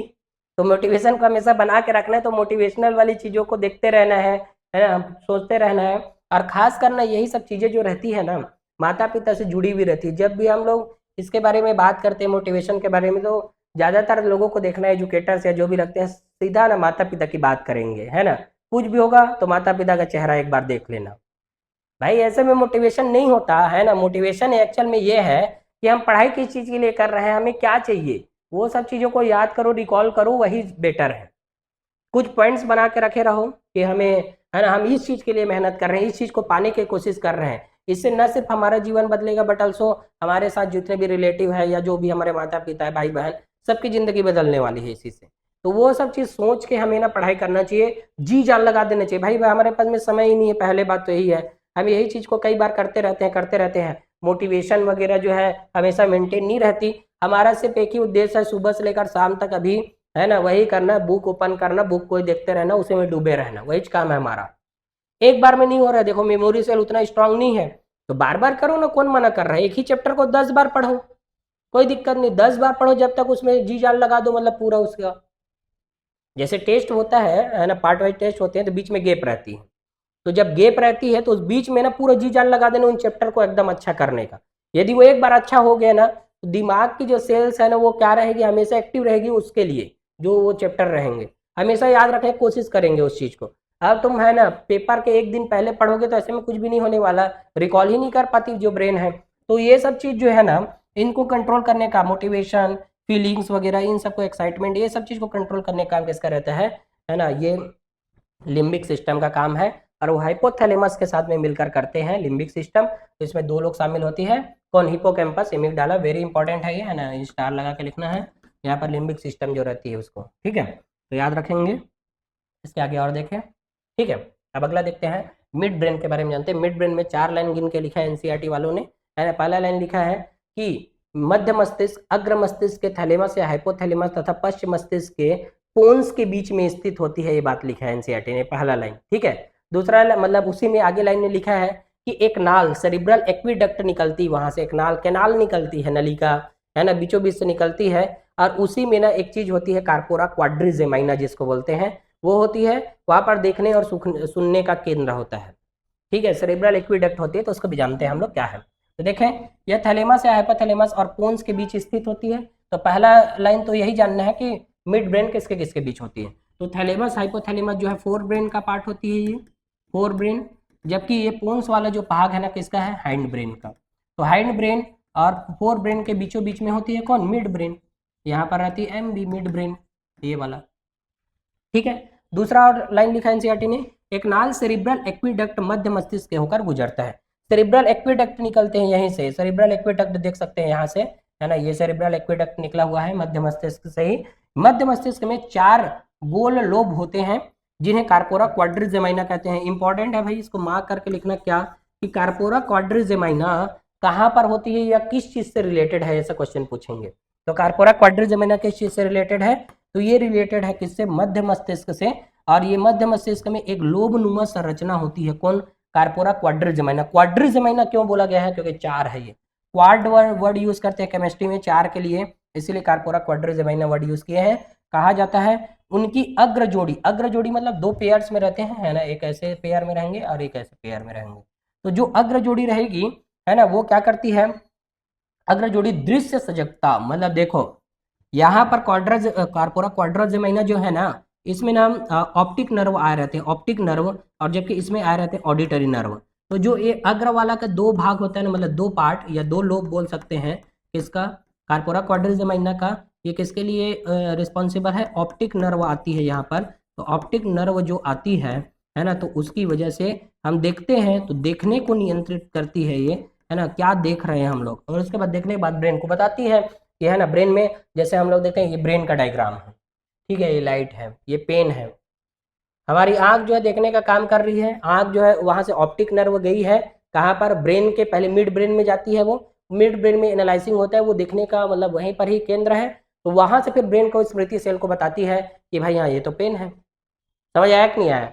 तो दिमाग को याद है, ये आंख वगैरह क्या होती है, एक यंत्र है, बस लेके जाती है मैसेज को, बस सेंसरी नर्व जो है ना गई बस है, वहां से वापस नहीं आती।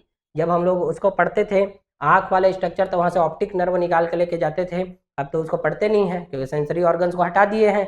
इसीलिए अब हमें याद रखना कि ऑप्टिक नर्व जो है वहीं पर जाती है, कहाँ पर, ये जो मिड ब्रेन का पार्ट होता है वहीं पर जाती है, कहाँ पर, 2 लोब, कार्पोरा क्वाड्रिजेमाइना के जो पहले वाले 2 पेयर है, फर्स्ट 2 लोब में। और ये वाला क्या है, सेकंड 2 लोब है, मतलब दूसरा 2 लोब, और यहाँ पर है ना 2 लोब। तो यही 2 लोब जो रहती है ये किसके लिए रिस्पॉन्सिबल है, चूंकि यहाँ पर से कौन सी नर्व निकलती, मतलब कौन सी नर्व आई रहती है, ऑडिटरी नर्व, ऑडिटरी नर्व। अब चूंकि ऑडिटरी नर्व आई है, तो ये क्या करेगी, सुनने के लिए रिस्पॉन्सिबल होगी। तो जो भी सुना रहेंगे हम लोग सुनेंगे, तो पहले वहीं पर जाएगी, और उसके बाद बताती ब्रेन को कि क्या सुना गया है कि नहीं। जैसे मैं बात बोल रहा हूँ कि काम की बात है कि फालतू बात है, इसको कैसे पता चलेगा, दिमाग में जाएगा तभी तो पता चलेगा ना। तो ये सुनने वाली जो कहानी है ऑडिटरी नर्व करती है, तो ये जो है ना पीछे की 2 जोड़ी श्रवण प्रतिवर्त का केंद्र है, मतलब क्या सुना गया है उसके हिसाब से। तो ये कार्पोरा क्वाड्रिजेमाइना जो रहती है इसके काम है, यहाँ पर पाई जाती है, 2 अलग अलग लोब पाई जाती है, उसके हिसाब से इसका काम रहती है, ठीक है। मिड ब्रेन में कार्पोरा क्वाड्रिजेमाइना, ये वर्ड ना यहीं पर ही यूज होता है, कार्पोरा क्वाड्रिजेमाइना मिड ब्रेन में रहती है, याद रखना इंपॉर्टेंट है ये, ठीक है। इसके आगे और देखें, मिड ब्रेन हो गया। इसके बाद में जानते हैं हम लोग हाइंड ब्रेन के बारे में। हाइंड ब्रेन पढ़ते हैं यहाँ से, हाइंड ब्रेन, तो ये होती है क्या, पश्च मस्तिष्क बोलते हैं, रोम्बिन रोम्बिन सेफेलॉन बोलते हैं इसको, पश्च मस्तिष्क। तो देखें इसमें क्या क्या चीज़ें होती हैं। तो इसमें है ना क्या शामिल है, पहला, तो पहला क्या होती है, सेरिबेलम होती है, पहला सेरिबेलम है। दूसरा पोन्स, हालांकि पहला पोन्स होती है, दूसरा नंबर में हम पढ़ते हैं, तीसरा नंबर में इसको पढ़ते हैं, लेकिन हम न इसमें से देख सकते हैं तीनों पार्ट होती है किसका, हाइंड ब्रेन का। तो इसमें अनुमस्तिष्क, पोन्स और मेडुला ऑब्लोंगेटा होती है। मध्य मस्तिष्क और पश्च मस्तिष्क ब्रेन स्टेम बनाते हैं। तो देख सकते हैं ब्रेन स्टेम के बारे में, है ना, ब्रेन स्टेम क्या होती है, तो ब्रेन स्टेम अभी देखते हैं। उससे पहले ये जानेंगे कि इन लोग क्या क्या रहती हैं। तो पोन्स जो रहती है ना, ये रेशेदार ऊतक या रेशेदार तंतु से बना रहता है, तंतु से बना, रेशेदार तंतु से बना रहता है पोन्स वेरोलाई। पोन्स वेरोलाई इसके बारे में अभी जानेंगे। अभी सिर्फ ये जानना है कि मध्य मस्तिष्क जो है इसमें 3 पार्ट है, कौन कौन से, अनुमस्तिष्क, इसको हम लोग है ना बात करें तो इसको सेरिबेलम बोलते हैं, सेरिबेलम, ठीक है, सेरिबेलम, पोन्स वेरुलाई है। और उसके बाद में मेडुला ऑब्लोंगेटा होती है। मेडुला ऑब्लोंगेटा का ऑलरेडी हम लोग नाम सुने हैं कई जगह में, है ना, तो यहाँ पर कई केंद्र होते हैं, उसको भी जानेंगे अभी। मध्य मस्तिष्क और पश्चिम मस्तिष्क मिलकर ब्रेन स्टेम बनाते हैं, इसको भी जानते हैं हम लोग। पहले इसको देखते हैं, पहले क्या क्या चीज़ें होती है उसको। अनुमस्तिष्क सबसे पहले बात करते हैं सेरिबेलम की। तो सेरिबेलम जो रहती है ना, ये वाला जो स्ट्रक्चर है पूरा वो सेरिबेलम का है, ये पूरा स्ट्रक्चर सेरिबेलम का पार्ट होती है। देखो सेरिबेलम जो है अलग से ही स्ट्रक्चर होती है, कौन, सेरिबेलम। तो देखे सेरिबेलम क्या काम करती है उसको जानते हैं। इसको छोटे सेरिब्रम के रूप में जाना जाता है। छोटे सेरिब्रम मतलब सेरिब्रम में बहुत सारा हिस्सा पार्ट होता है, लेकिन न सेरिब्रम के बिना अधूरा है वो पार्ट, है ना। तो सेरिब्रम के बिना कैसे अधूरा है, तो उसको जानते हैं हम लोग कि ये छोटे सेरिब्रम के रूप में जाना जाता है। अधिक न्यूरॉन्स को समायोजित करने के लिए इसकी सतह बहुत जटिल होती है, विलगित सतह पाई जाती है। यह मांसपेशियों की गतिविधियों और शरीर के संतुलन का समन्वय करती है। देखो ये जो सेरिबेलम है ना, सेरिबेलम, इसमें क्या रहती है, ये जो एरिया रहती है इसके सेरिबेलम की वो ऐसे रहती है, विलगित सतह पाई जाती है, ऐसे विलगित। जब विलगित होती है कोई सतह ऐसे टाइप की जब दिखाई देती है कोई सतह, तो मतलब यहाँ पर क्यों है, ताकि अधिक न्यूरॉन आ सके। तो यहाँ से ए आर वाले क्वेश्चन देंगे। तो ए आर वाले क्वेश्चन कैसे देंगे कि सेरिबेलम की सतह अधिक विलगित होती है। अधिक विलगित मतलब कॉन्वोकुलेटेड है, ये कॉन्वोकुलेटेड एरिया होती है, कॉन्वोकुलेटेड या विलगित बोल सकते हैं, विलगित होती है। किस सतह क्या होती है, विलगित, ताकि, रीजन क्या है, रीजन ताकि अधिक से अधिक न्यूरॉन आ सके, अधिक न्यूरॉन यहाँ पर क्या हो सके, आ सके, न्यूरॉन आ सके, इसीलिए इसकी सतह क्या होती है, विलगित होती है। तो ये सेरिबेलम जो रहती है हाइंड ब्रेन का पार्ट होता है। और हाइंड ब्रेन का पार्ट जो है ना, इसी की वजह से ये क्या करती है, सेरिबेलम का कंट्रोल किसके ऊपर रहता है, मांसपेशियों की गतिविधियों और शरीर के संतुलन। मतलब ये है कि मसल के मूवमेंट, गतिविधि मतलब क्या होती है, मूवमेंट। तो मसल के मूवमेंट प्लस दूसरा शरीर में जो संतुलन होती है, संतुलन, तो उसको, इन दोनों को क्या करता है, संतुलन को बनाए रखती है। तो बोलोगे कि संतुलन क्या है, तो संतुलन हम जानते हैं, संतुलन का मतलब क्या होती है, संतुलन 2 प्रकार से संतुलन होती है। एक होती है डायनेमिक संतुलन होता है, डायनेमिक बैलेंस, और दूसरा होता है काइनेटिक बैलेंस, मतलब इसको बोलते हैं हम लोग गतिक संतुलन बोलते हैं, जबकि इसको स्थैतिक संतुलन बोलते हैं। स्थैतिक या स्टैटिक हम लोग बोलेंगे, स्टैटिक या काइनेटिक। मतलब ये है कि मैं देखो मैं चल रहा हूँ तो प्रॉपरली मैनर में चल रहा हूँ, मतलब मेरा है ना संतुलन है, चलने के ऊपर मेरे से कंट्रोल्ड है।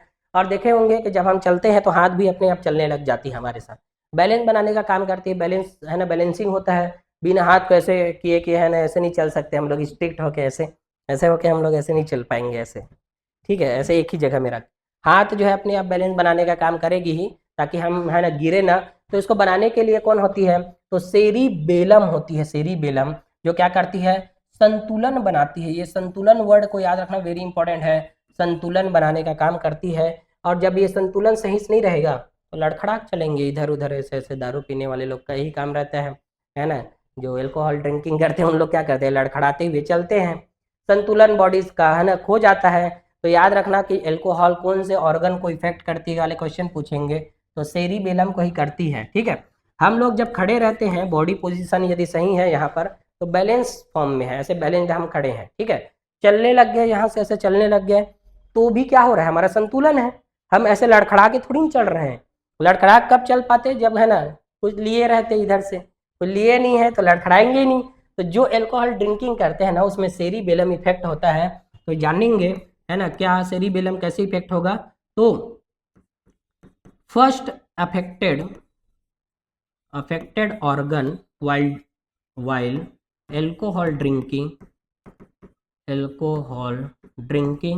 मतलब जब है ना ड्रिंकिंग, जब दारू पीते हैं, ठीक है, दारू है ये, अल्कोहल मतलब दारू, ठीक है, जब अल्कोहल दारू पीते हैं तो उस टाइम में क्या होगा कि सबसे पहला सेरिब्रम क्या होगा, अफेक्ट होगा पहला, और है ना मोस्ट अफेक्टेड मतलब मोस्ट अफेक्टेड, तो ज़्यादा अफेक्टेड क्या होगा, तो सेरिबेलम। तो जब अफेक्ट होता है ये तो क्या दिक्कतें होती जानते हैं। तो सेरिबेलम जब अफेक्ट होता है तो है ना तो गाड़ी तरह भाई चलाएगा वाली बात आती है यहाँ पर। मतलब इतना ज़्यादा इसमें हाइपर एक्टिविटी होने लग जाएंगे, बोलने का नियंत्रण खोल देंगे, है ना, इतना ज़्यादा एनर्जी महसूस करेंगे ये। तो सेरिबेलम वाली जगह में वही सब एरिया है ना, बोलने वाला एरिया। तो बोलेंगे है ना गाड़ी तरह भाई चलाएगा, अब दो मुझे चलाने के लिए करके, दारू पी के गाड़ी चला रहे हैं, जबकि ये अगेंस्ट है नियम के सब चीज़ है ना, दारू पी के गाड़ी नहीं चलाना चाहिए, क्योंकि सेरिब्रम जो है ना इफेक्ट पड़ता है सेरिब्रम को, और सेरिब्रम के इफेक्ट करने की वजह से जो भी बोलचाल के तरीके जो है ना, बोलचाल वाले पूरा भाषा है ना, ये प्रोकास एरिया को सबसे ज़्यादा वो करता है, बोलचाल बदलता है ना, मतलब एक्स्ट्रा एनर्जी आ जाएगा, ज़्यादा बोलने लग जाएंगे, ठीक है।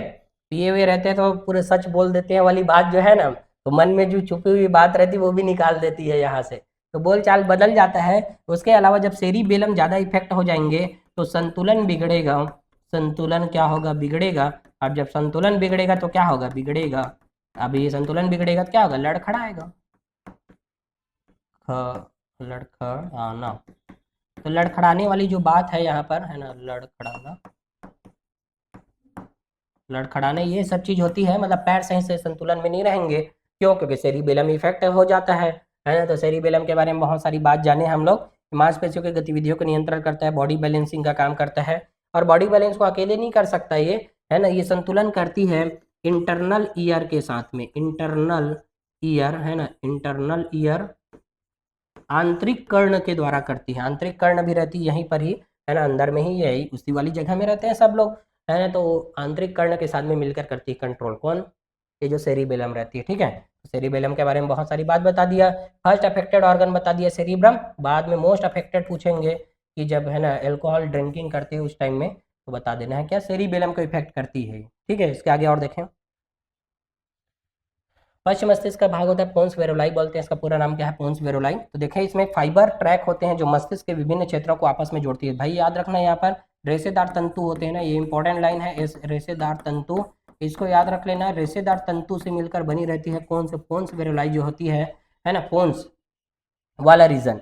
यहाँ पर कुछ केंद्र भी के बारे में पढ़े थे, है ना, तो बताना है कमेंट करके कि इसमें कौन सा केंद्र पढ़े थे हम लोग, पोन्स में, है ना, कौन से चैप्टर में पढ़े थे वो बताना है, ठीक है, कमेंट करके बता देना। इसी में रेशेदार तंतु से मिलकर बनी रहती है जो मस्तिष्क के विभिन्न क्षेत्रों को आपस में क्या करती, जोड़ती है, विभिन्न क्षेत्रों को मतलब अब ब्रेन में इतने सारे एरियाज हैं, सब एरिया को कहीं ना कहीं से मेन स्विच तो होना ही है, तो सब एरिया को कनेक्ट करने का काम किसका रहता है ना, तो इसका रहता है पोन्स का, पोन्स एरिया का। यह आंख और कान की गतिविधियों का समन्वय करता है और श्वसन को नियंत्रित करता है। न्यूमोटैक्सिक सेंटर वगैरह के बारे में जानते होंगे, है ना, न्यूमोटैक्सिक सेंटर, कीमो रिसेप्टर वगैरह, है ना, तो कहाँ कहाँ पर जो भी काम हम लोग पढ़े हैं सुने हैं उसको भी देखना है, बताना है। तो यह आंख और कान की गतिविधियों को समन्वय करता है, मतलब आंख और कान की गतिविधि मतलब आंख मतलब इधर देखने बोले तो इधर देख रहे हैं, इधर देखने बोले तो इधर देख रहे हैं, ना, हमारा जो है कंट्रोल है किसके ऊपर में, मतलब ये इच्छिक कंट्रोल है हमारे ऊपर में, मतलब इच्छिक कंट्रोल है कि नहीं है, आंख को हम इधर कर पा रहे हैं, इधर कर पा रहे हैं, तो ये सब गतिविधियों को कंट्रोल करने का काम करती है कौन, समन्वय करने का, स्थापित करने का। मतलब हम लोग साउंड के हिसाब से ना क्या करते हैं, अपने आँख को इधर उधर मूवमेंट करते हैं, मतलब जैसे हम लोग इधर से साउंड आते हुए दिखाई देगा तो इधर हम लोग मूवमेंट करेंगे, तो इन सबको कंट्रोल करने का काम किसका रहता है, तो है ना पोन्स का रहता है, पोन्स वेरेलाई का, ठीक है।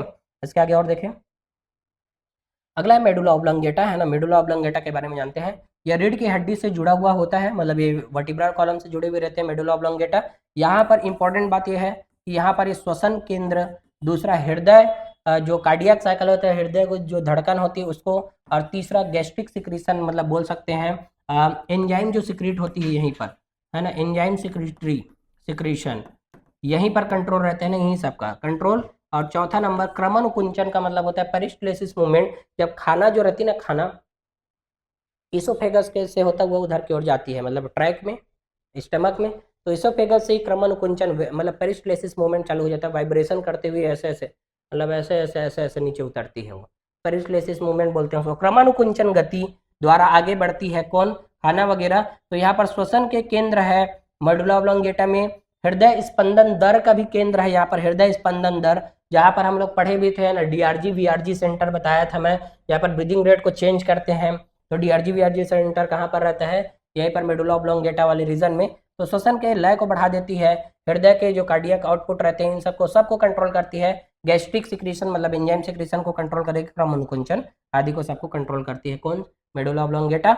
और यहाँ पर पाए जाने वाले न्यूरॉन्स, यह लार, उल्टी, छींकने और खांसी को भी नियंत्रित करती है। जो भी उल्टी होता है तो देखना, उल्टी होने से पहले बेचैनी होती है, ठीक है, उल्टी होने से पहले बेचैनी टाइप की लगेगा, उसके बाद उल्टी होती है, मतलब टाइम देती है उल्टी करने के लिए, है कि नहीं है, टाइम देती है। यहाँ पर पहले शुरू में फीलिंग्स आता है, नोजिया कंडीशन बोलते हैं, नोजिया, नोजिया मतलब होता है बेचैनी, तो नोजिया कंडीशन होती है। तो उल्टी का वमन केंद्र होता है मेडुला ऑब्लोंगेटा में, वमन केंद्र, तो वो क्या होते हैं, रिफ्लेक्सेशन होती है स्टमक में जो भरी हुई रहती है ना अपच खाना, वही जो झटके के साथ बाहर आती है। मतलब हम बोल सकते हैं कि जो इसोफेगस और स्टमक के बीच में जो वॉल लगी हुई है ना, मतलब स्फिंक्टर, वो ऐसे रहती है, खाना नीचे की ओर जाएगी फिर ऐसे ऊपर नहीं आती, वो बंद हो गई रहती।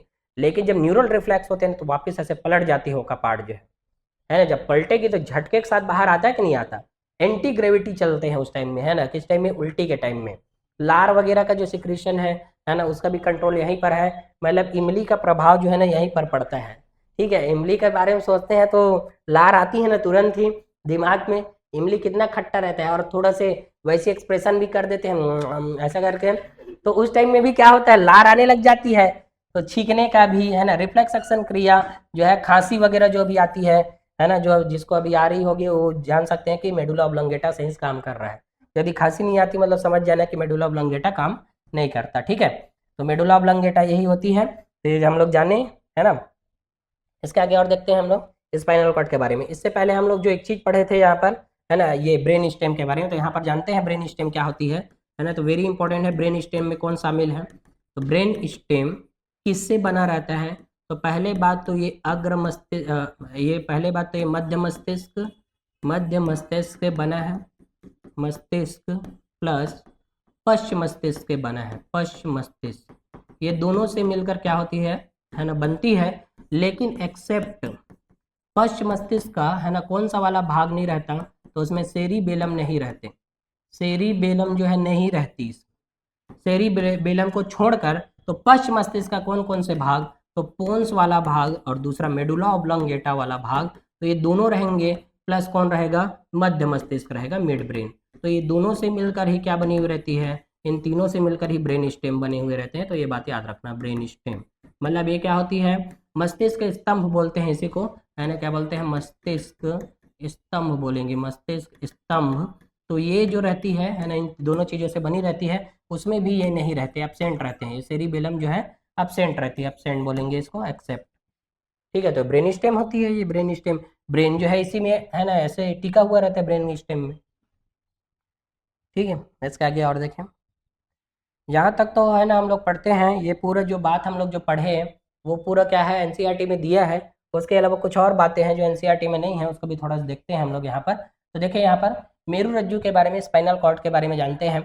वर्टिब्रल कॉलम जो रहती है बीच से हॉलो रहती है और उसी से एक कैनाल निकलती है, न्यूरॉन्स का पूरा फाइबर निकलती है, उसी को हम लोग बोलते हैं क्या, यहाँ पर हम लोग बोलेंगे मेरु रज्जु। तो मेरु रज्जु के लिए एक बात जानेंगे, वहाँ पर गेट जो था बाहर में था, यहाँ पर गेट जो है अंदर में रहेंगे, और व्हाइट है ना, व्हाइट मैटर जो है ना बाहर की ओर रहती है। तो देखो यहाँ पे हम देख सकते हैं ग्रे मैटर जो है अंदर में है, ये वाला ग्रे मैटर है अंदर की ओर दिखाई दे रहा है, जबकि व्हाइट मैटर क्या है, बाहर की ओर दिखाई दे रहे हैं। तो स्पाइनल कॉर्ड और ब्रेन में ना यह डिफरेंस है, ठीक है। तो स्पाइनल कॉर्ड का है, स्पाइनल कॉर्ड का, जबकि ब्रेन का क्या था, ब्रेन में उल्टा था, है ना। ब्रेन में जो सेरिब्रल कॉर्टेक्स होती है ना ऊपर में, उसमें क्या था, गेट बाहर था और है ना विंडो अंदर थी, इसमें विंडो बाहर है, इसमें गेट अंदर है ना। तो जानना है स्पाइनल कॉर्ड और इसके बारे में, ठीक है, ब्रेन के बारे में, ठीक है।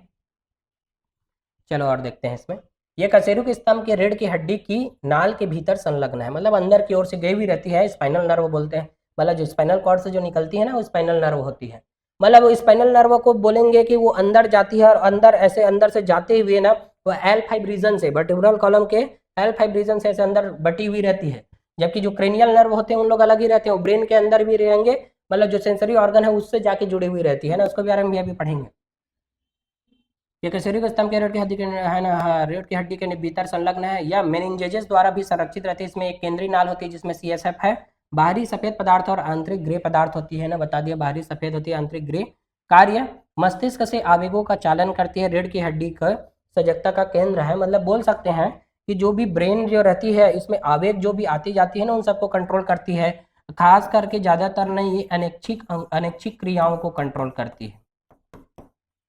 अनैच्छिक क्रिया, या बोल सकते हैं रिफ्लेक्स एक्शन जो है ना, रिफ्लेक्स एक्शन होते हैं, रिफ्लेक्स सेक्शन, रिफ्लेक्स एक्शन मतलब अनैच्छिक क्रिया, रिफ्लेक्शन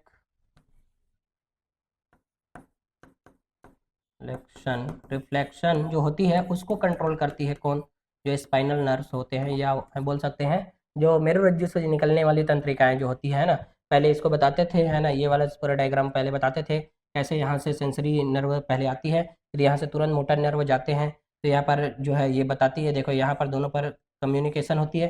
फिर ये इसको बताती है, देखो एक तरफ आने वाली है, दूसरा एफरेंट मतलब आने वाली सेंसरी न्यूरॉन्स आई हुई है, यहाँ से मोटर न्यूरॉन इधर से निकलती है, फिर स्पाइनल हैंड वाली जगह से निकलती है, तभी तो काम हो पाता है। रिफ्लेक्सेशन का मतलब ये होता है, चलते चलते जा रहे हैं, अचानक से कांटा चुभ गया तो पैर अपने आप उठ जाता है। तो पैर अपने आप उठने का रीजन क्या है?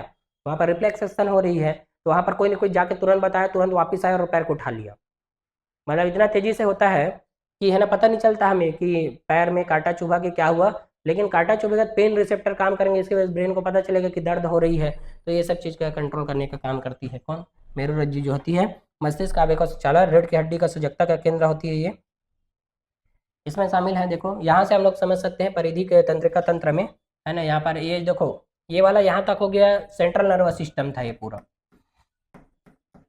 सेंट्रल नर्वस सिस्टम था। सेंट्रल नर्वस सिस्टम के बारे में हम लोग जाने हैं। अब हम लोग जानेंगे किसके बारे में? तो हम लोग जानेंगे इसमें शामिल क्रेनियल पीएनएस के बारे में जानेंगे, जिसमें पीएनएस में दो लोग शामिल हैं, एक क्रेनियल नर्व मतलब जो आउटर साइड में रहती है वो, और दूसरा होती है कौन? Spinal nerve. ठीक है, ये जो क्रेनियल नर्व होती है ना, 12 पेयर रहती है ये, है ना, कितने पेयर रहती है? 12 पेयर रहती है। और ये वाली जो रहती है ना स्पाइनल नर्व, 31 पेयर्स होते हैं, 31 पेयर्स। ठीक है, तो जानते हैं इसके बारे में हम लोग, है ना। तो इधर से देखें, बहुत इंपॉर्टेंट है, क्रेनियल नर्व्स के बारे में जानते हैं यहाँ पर, हाँ ना। इसमें देखें कि जो सेंसरी क्रेनियल नर्व्स होती हैं, इसके बारे में इसको पहले देखते हैं हम लोग, है ना, ऐसे याद रख सकते हैं, बताए हैं, ओ तो touch and feel very good, velvet such heaven, ऐसे याद रख सकते हैं हम लोग, है ना। ये लाइन से ही याद रखना रहता है इसको, और रोमन नंबर से लिखना रहता है इसको ना, रोमन नंबर, ऐसे रोमन नंबर से लिखना है। देखो सब रोमन नंबर में लिखाए लिखे हैं, है ना। तो देख सकते हैं, olfactory, optic, oculomotor, trochlear, trigeminal nerve, abducens, facial, vestibulocochlear, या इसको एकॉस्टिक भी बोलते हैं, ग्लोसोफरेंजियल होती है, वेगस नर्व होती है, सबसे बड़ी नर्व यही है, वेगस नर्व। उसके बाद स्पाइनल एसेसरीज होती हैं, हाइपोग्लोसल होती है, ये जो हाइपोग्लोसल वाली रहती है ना, टंग में आई हुई रहती है, यही टंग में आई रहती है, मतलब यही बोलने वाले को है ना कंट्रोल करके रखती है ये वाला। तो ऐसे याद रख सकते हैं इसको, अलग अलग जगह में देखो ये नर्व जो है गई हुई है। और ये सभी जो नर्व होती है ना, अलग अलग होती है, मतलब कोई जो है इसका नेचर जो है सेंसरी होंगे इसमें से, कोई जो रहती है मोटर रहती है, कोई सेंसरी प्लस मोटर होती है, जिसको हम लोग बोलते हैं मिक्स्ड। ठीक है, तो सेंसरी नर्व कौन कौन होते हैं? तो कौन कौन से? एक, दो, और ये कौन सा नंबर है? 5, 6, 7, 8, 8, 1, 2, 8 क्या है यहाँ पर? सेंसरी नर्व है। ठीक है, उसके बाद फिर मोटर, मिक्स्ड को याद रख सकते हैं, फिर मोटर, बाकी भी लोग मोटर हो जाएंगे, है ना। तो देखो मिक्स्ड कौन कौन है? मिक्स्ड पांचवा है, और इसके बाद में कौन सा? सातवां, और इसके बाद नौवां, और उसके बाद में 10वां। ठीक है, तो देखो इन लोग ऑड नंबर है, 5, 7, 9, और इसके बाद में 10। तो जब ऑड नंबर मिल जाएंगे तीन लोग, तो एक है ना क्या इवन नंबर बनाएंगे, तो ऐसे याद रख सकते हैं इसको, 5, 7, 9, 10। तो पांचवा नंबर, सातवां नंबर, हालांकि ऐसा लिखते नहीं है, हम लोग लिखते हैं ऐसे रोमन नंबर में। तो 5, 7, 9, 10 क्या होती है? मिक्स्ड वाली होती है, मतलब इसमें सेंसरी प्लस मोटर न्यूरॉन दोनों रहते हैं। मतलब एक पहले बताने आएगा, फिर उसके बाद वो उसके हिसाब से वहाँ पर क्रिया होने के लिए जाएगा। ठीक है, दूसरे में क्या होगा, एक में सिर्फ सेंसरी नर्व आते हैं, जैसे ऑल्फैक्टरी नर्व, सूंघने वाला जो काम होती है, सूंघने वाला मतलब जैसे स्मेल जाएगा और बता देगा ब्रेन को इस टाइप का स्मेल आ रहा है करके, तो यहाँ से भागना है कि रुकना है वही बताएगा। समझ आया कि नहीं आया? मतलब ऑल्फैक्टरी नर्व जो रहती है वो क्या करती है, सूंघने का काम करती है। स्मेल वाला जो रहती है वही नर्व है सेंसरी। सेंसरी है कि नहीं है? स्मेल ये बताता है ना, स्मेल जाके कि क्या आ रहा है, जैसे अगरबत्ती जला देंगे तो है ना अच्छा स्मेल आते रहते हैं हमेशा। ठीक है। ऑप्टिक नर्व, ऑप्टिक नर्व मतलब देखने वाला, बताता है कि क्या चीज़ को देखा गया है, तो उसके हिसाब से ऑप्टिक नर्व है। वेस्टिब्यूलो ऑक्लियर नर्व मतलब वेस्टिब्यूलर जो ऑपरेटर्स होते हैं, मतलब जो बैलेंस बनाने का काम करते हैं बॉडी में, है ना, वो भी क्या होती है, वेस्टिब्यूल्स को जो कंट्रोल करते हैं, जो इंटरनल ईयर में रहती है, तो उसमें भी ये क्या होती है, सेंसरी नर्व रहती है कि ऐसे बैलेंस बनाना है। बाकी जो ऑक्यूलोमीटर है ना, सबके अलग अलग काम होते हैं, है ना, तो इसको भी जानना नहीं है। तो इसमें हमें ये जानेंगे कि इफरेंट या मोटर फाइबर्स होते हैं मोटर क्रेनियल नर्व्स में, और इसमें क्या रहती है, ये रहती है। ठीक है। यहाँ पर हम लोग 12 पेयर लिखे थे, उसको 12 लिखना है, 12 में रहती है, इसका नंबर जो है ना, इसको भी याद रख लेना। यहाँ पर 31 पेयर रहती है, कौन सा, स्पाइनल नर्व जो रहते हैं 31 पेयर में रहते हैं ना, वो पेयर में रहती है। ठीक है, तो उसको भी जानेंगे। तो है ना, इसको देखते हैं, तो ऐसे याद रख लेना है इसको। सेंसरी मोटर कौन है, 1 2 8 जो है सेंसरी है, बाकी 5 7 9 10 क्या है, ये मिक्स्ड है, बाकी इन लोग मोटर है, मोटर न्यूरॉन्स। ठीक है। मोटर मतलब वहाँ से निकलती बस है, यहाँ से निकलेगी और काम करेगी जाके। ठीक है, इसका आगे और देखें। परिधि तंत्रिका तंत्र में देखें, है ना, कि देखो यहाँ पर देख सकते हैं, पीएनएस के तंत्रिका तंतु 2 प्रकार के होते हैं। एक अभिवाही सेंसरी फाइबर वाले संवेदी अंगों से सीएनएस तक लेके आती है, बताया था, है ना। पहले सेंसरी जो रहती है, अभिवाही मतलब आने वाली, तो आती है तो सेंसरी आती है ना, तो ऐसे ऐसे याद रख सकते हैं इसको। ऐसे मतलब सेंसरी जो रहे आती है, ए से आती है, ए से फ्रेंड, तो कहाँ पर आती है, सीएनएस के पास में आती है। अपवाही मोटर, मोटर वाले सीएनएस से बाहर जाएगी, तो सीएनएस से बाहर जाती है तो कौन सा, मोटर जो रहती है ईफरेंट हो जाती है, एमई से याद रखना, है ना, एमई मतलब वो बाहर की ओर जाती है, बाहर का मतलब टिश्यूओं तक जाती है, सीएनएस से मांसपेशी और ग्रंथियों तक आवेगों को लेके जाती है, तो उसका काम किसका रहता है, मोटर न्यूरॉन्स का। तो एक जो है सेंसरी न्यूरॉन, सेंसरी रिसेप्टर, जैसे है ना, हम लोग सेंसरी रिसेप्टर में समझ सकते हैं, जैसे यहाँ पर ऐसे है ना टच करते हैं तुरंत पता चलता है ब्रेन को, तो यहाँ पर क्या लगे हुए, एल्जेरी रिसेप्टर्स बोलते हैं, है ना। यहाँ पर थर्मो रेगुलेशन मतलब हीट वगैरह होगा तो भी इसको क्या करेंगे, ट्रैप करेंगे, पता चल जाती है। तो है ना, कोई भी चिभाएंगे यहाँ पर तो पेन रिसेप्टर लगे हुए हैं, तो अलग अलग रिसेप्टर है सेंसरी रिसेप्टर, जो सेंसेशन फील करते हैं। इवन यहाँ तक कि जो यहाँ पर है ना हेयर्स है, उसमें जैसे कोई कीड़ा वगैरह चलने लग जाएगा तो भी पता चल जाता है यहाँ पर, क्यों, क्योंकि सेंसरी रिसेप्टर लगे हुए हैं। और उसके हिसाब से कीड़े को झापड़ लगाना है करके, और कोई बात आती है ना, तैसे करके ऐसे क्या करेंगे, हटाएंगे, तो उसको उसके लिए कौन से नर्व आती है, मोटर न्यूरॉन्स आती है उसके लिए। ठीक है। इसका आगे और देखें। पीएनएस के 2 डिवीजन है, एसएनएस और एएनएस, बताया था, है ना।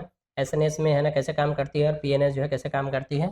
इन सब में smooth muscle, glands, cardiac muscle, इन सब के बारे में हम लोग ऑलरेडी पढ़ चुके हैं, हमारे क्लास है ना जो था मसल्स वाले में, तो इसमें हम लोग पढ़े थे। ठीक है। सीएनएस से कंकाल की मांसपेशियों तक आवेगों को लेकर जाती है, वो एसएनएस होती है ना, इसके बारे में हम लोग ऑलरेडी देख चुके हैं। ये जो है मांसपेशियों में लेके जाती है, मतलब हमारे इच्छिक अंगों पर कंट्रोल है इसका, न्यूरोमस्कुलर जंक्शन के द्वारा इसका हम लोग पूरा मैकेनिज्म पढ़ चुके हैं। कहाँ पर, यहाँ पर हम लोग पेशी संकुचन वाला क्रिया विधि पढ़े थे वहाँ पर। ठीक है। यहाँ से निकलेगी और स्केलेटल मसल में देखो जा रही है, तो देखो यहाँ से बीच से होकर ऐसे गुजरती है, बताया था ना, यहाँ से स्पाइनल नर्व L5 रीजन से अंदर जाती है, L5 रीजन से मतलब जो लंबर वर्टिब्री होते हैं ना, उसी से अंदर चली जाती है और काम करती है अपना, देखो है ना, यहाँ पर काम कर रही है। सोमेटिक मोटर जो न्यूक्लियाई होती है उन लोग काम करते हैं, सोमेटिक नर्वस सिस्टम जो है। ठीक है। इसके अलावा देखते हैं, और सीएनएस से आवेगों को अनैच्छिक अंगों तक पहुंचाने का काम किसका रहता है, तो किसका रहता है, एएनएस का रहता है ना। इसको भी ऑलरेडी हम लोग पढ़ चुके हैं, जो चिकनी मांसपेशियों तक पहुंचाती है। तो ये 2 प्रकार की होती है, एक सिंपैथेटिक, दूसरा पैरासिम्पैथेटिक होती है। तो पैरासे देखो यहाँ से ना इंपॉर्टेंट है, इसको याद रख सकते हैं ना, पैरासिम्पैथेटिक लोग क्या क्या करते हैं और सिंपैथेटिक वाले लोग क्या करते हैं। और उसमें से भी ये जो पैरासिम्पैथेटिक वाला था ना, उसमें पैरासिम्पैथेटिक वाले में इसको हम पढ़े हैं, increasing heart beat, HBR rate को बढ़ाती है। कौन सा वाला, सिंपैथेटिक वाला, इसको ना फाइट और फ्लाइट कहते हैं। सिंपैथेटिक वाले लोग क्या करते हैं, फ्लाइट और फाइट में क्या करते हैं, डायलेट प्यूपिल्स।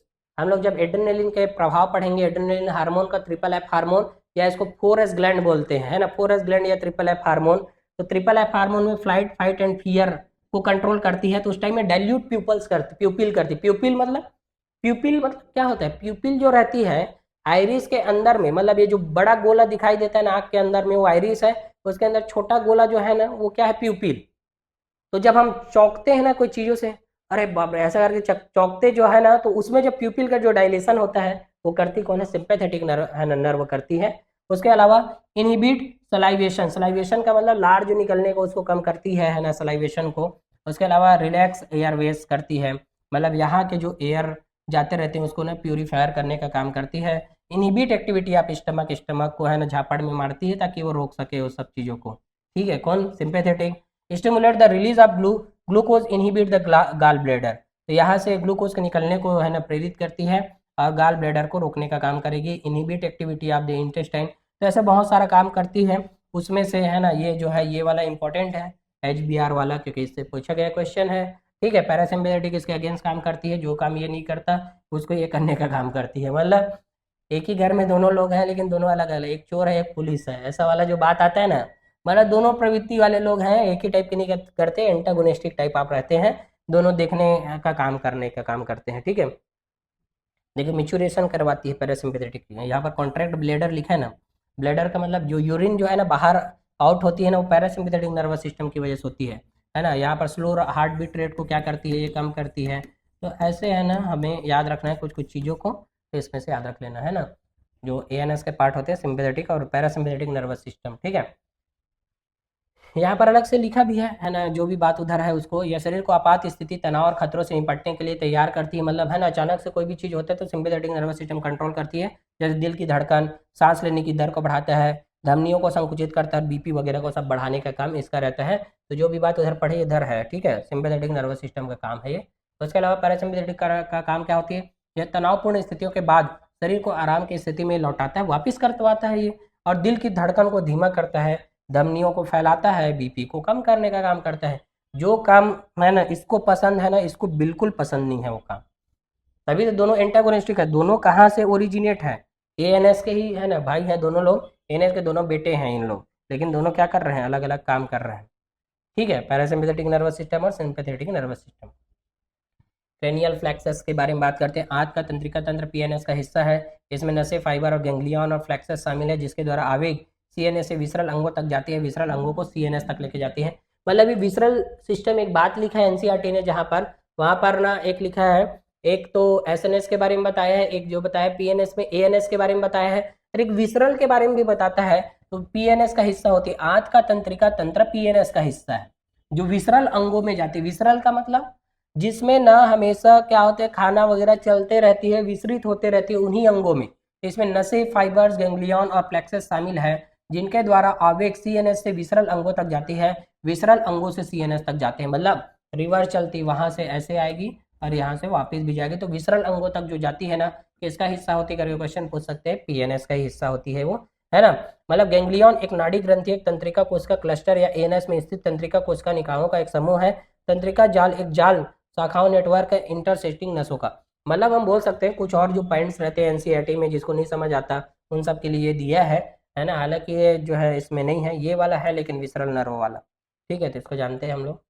तो है ना, आज की क्लास में हम लोग यहाँ तक पढ़ते हैं, है ना, और ये जो चैप्टर है यहाँ पर कंप्लीट हो जाता है। इसके आगे हम लोग पढ़ेंगे, है ना, कौन सा, chemical control and coordination and integration वाला चैप्टर।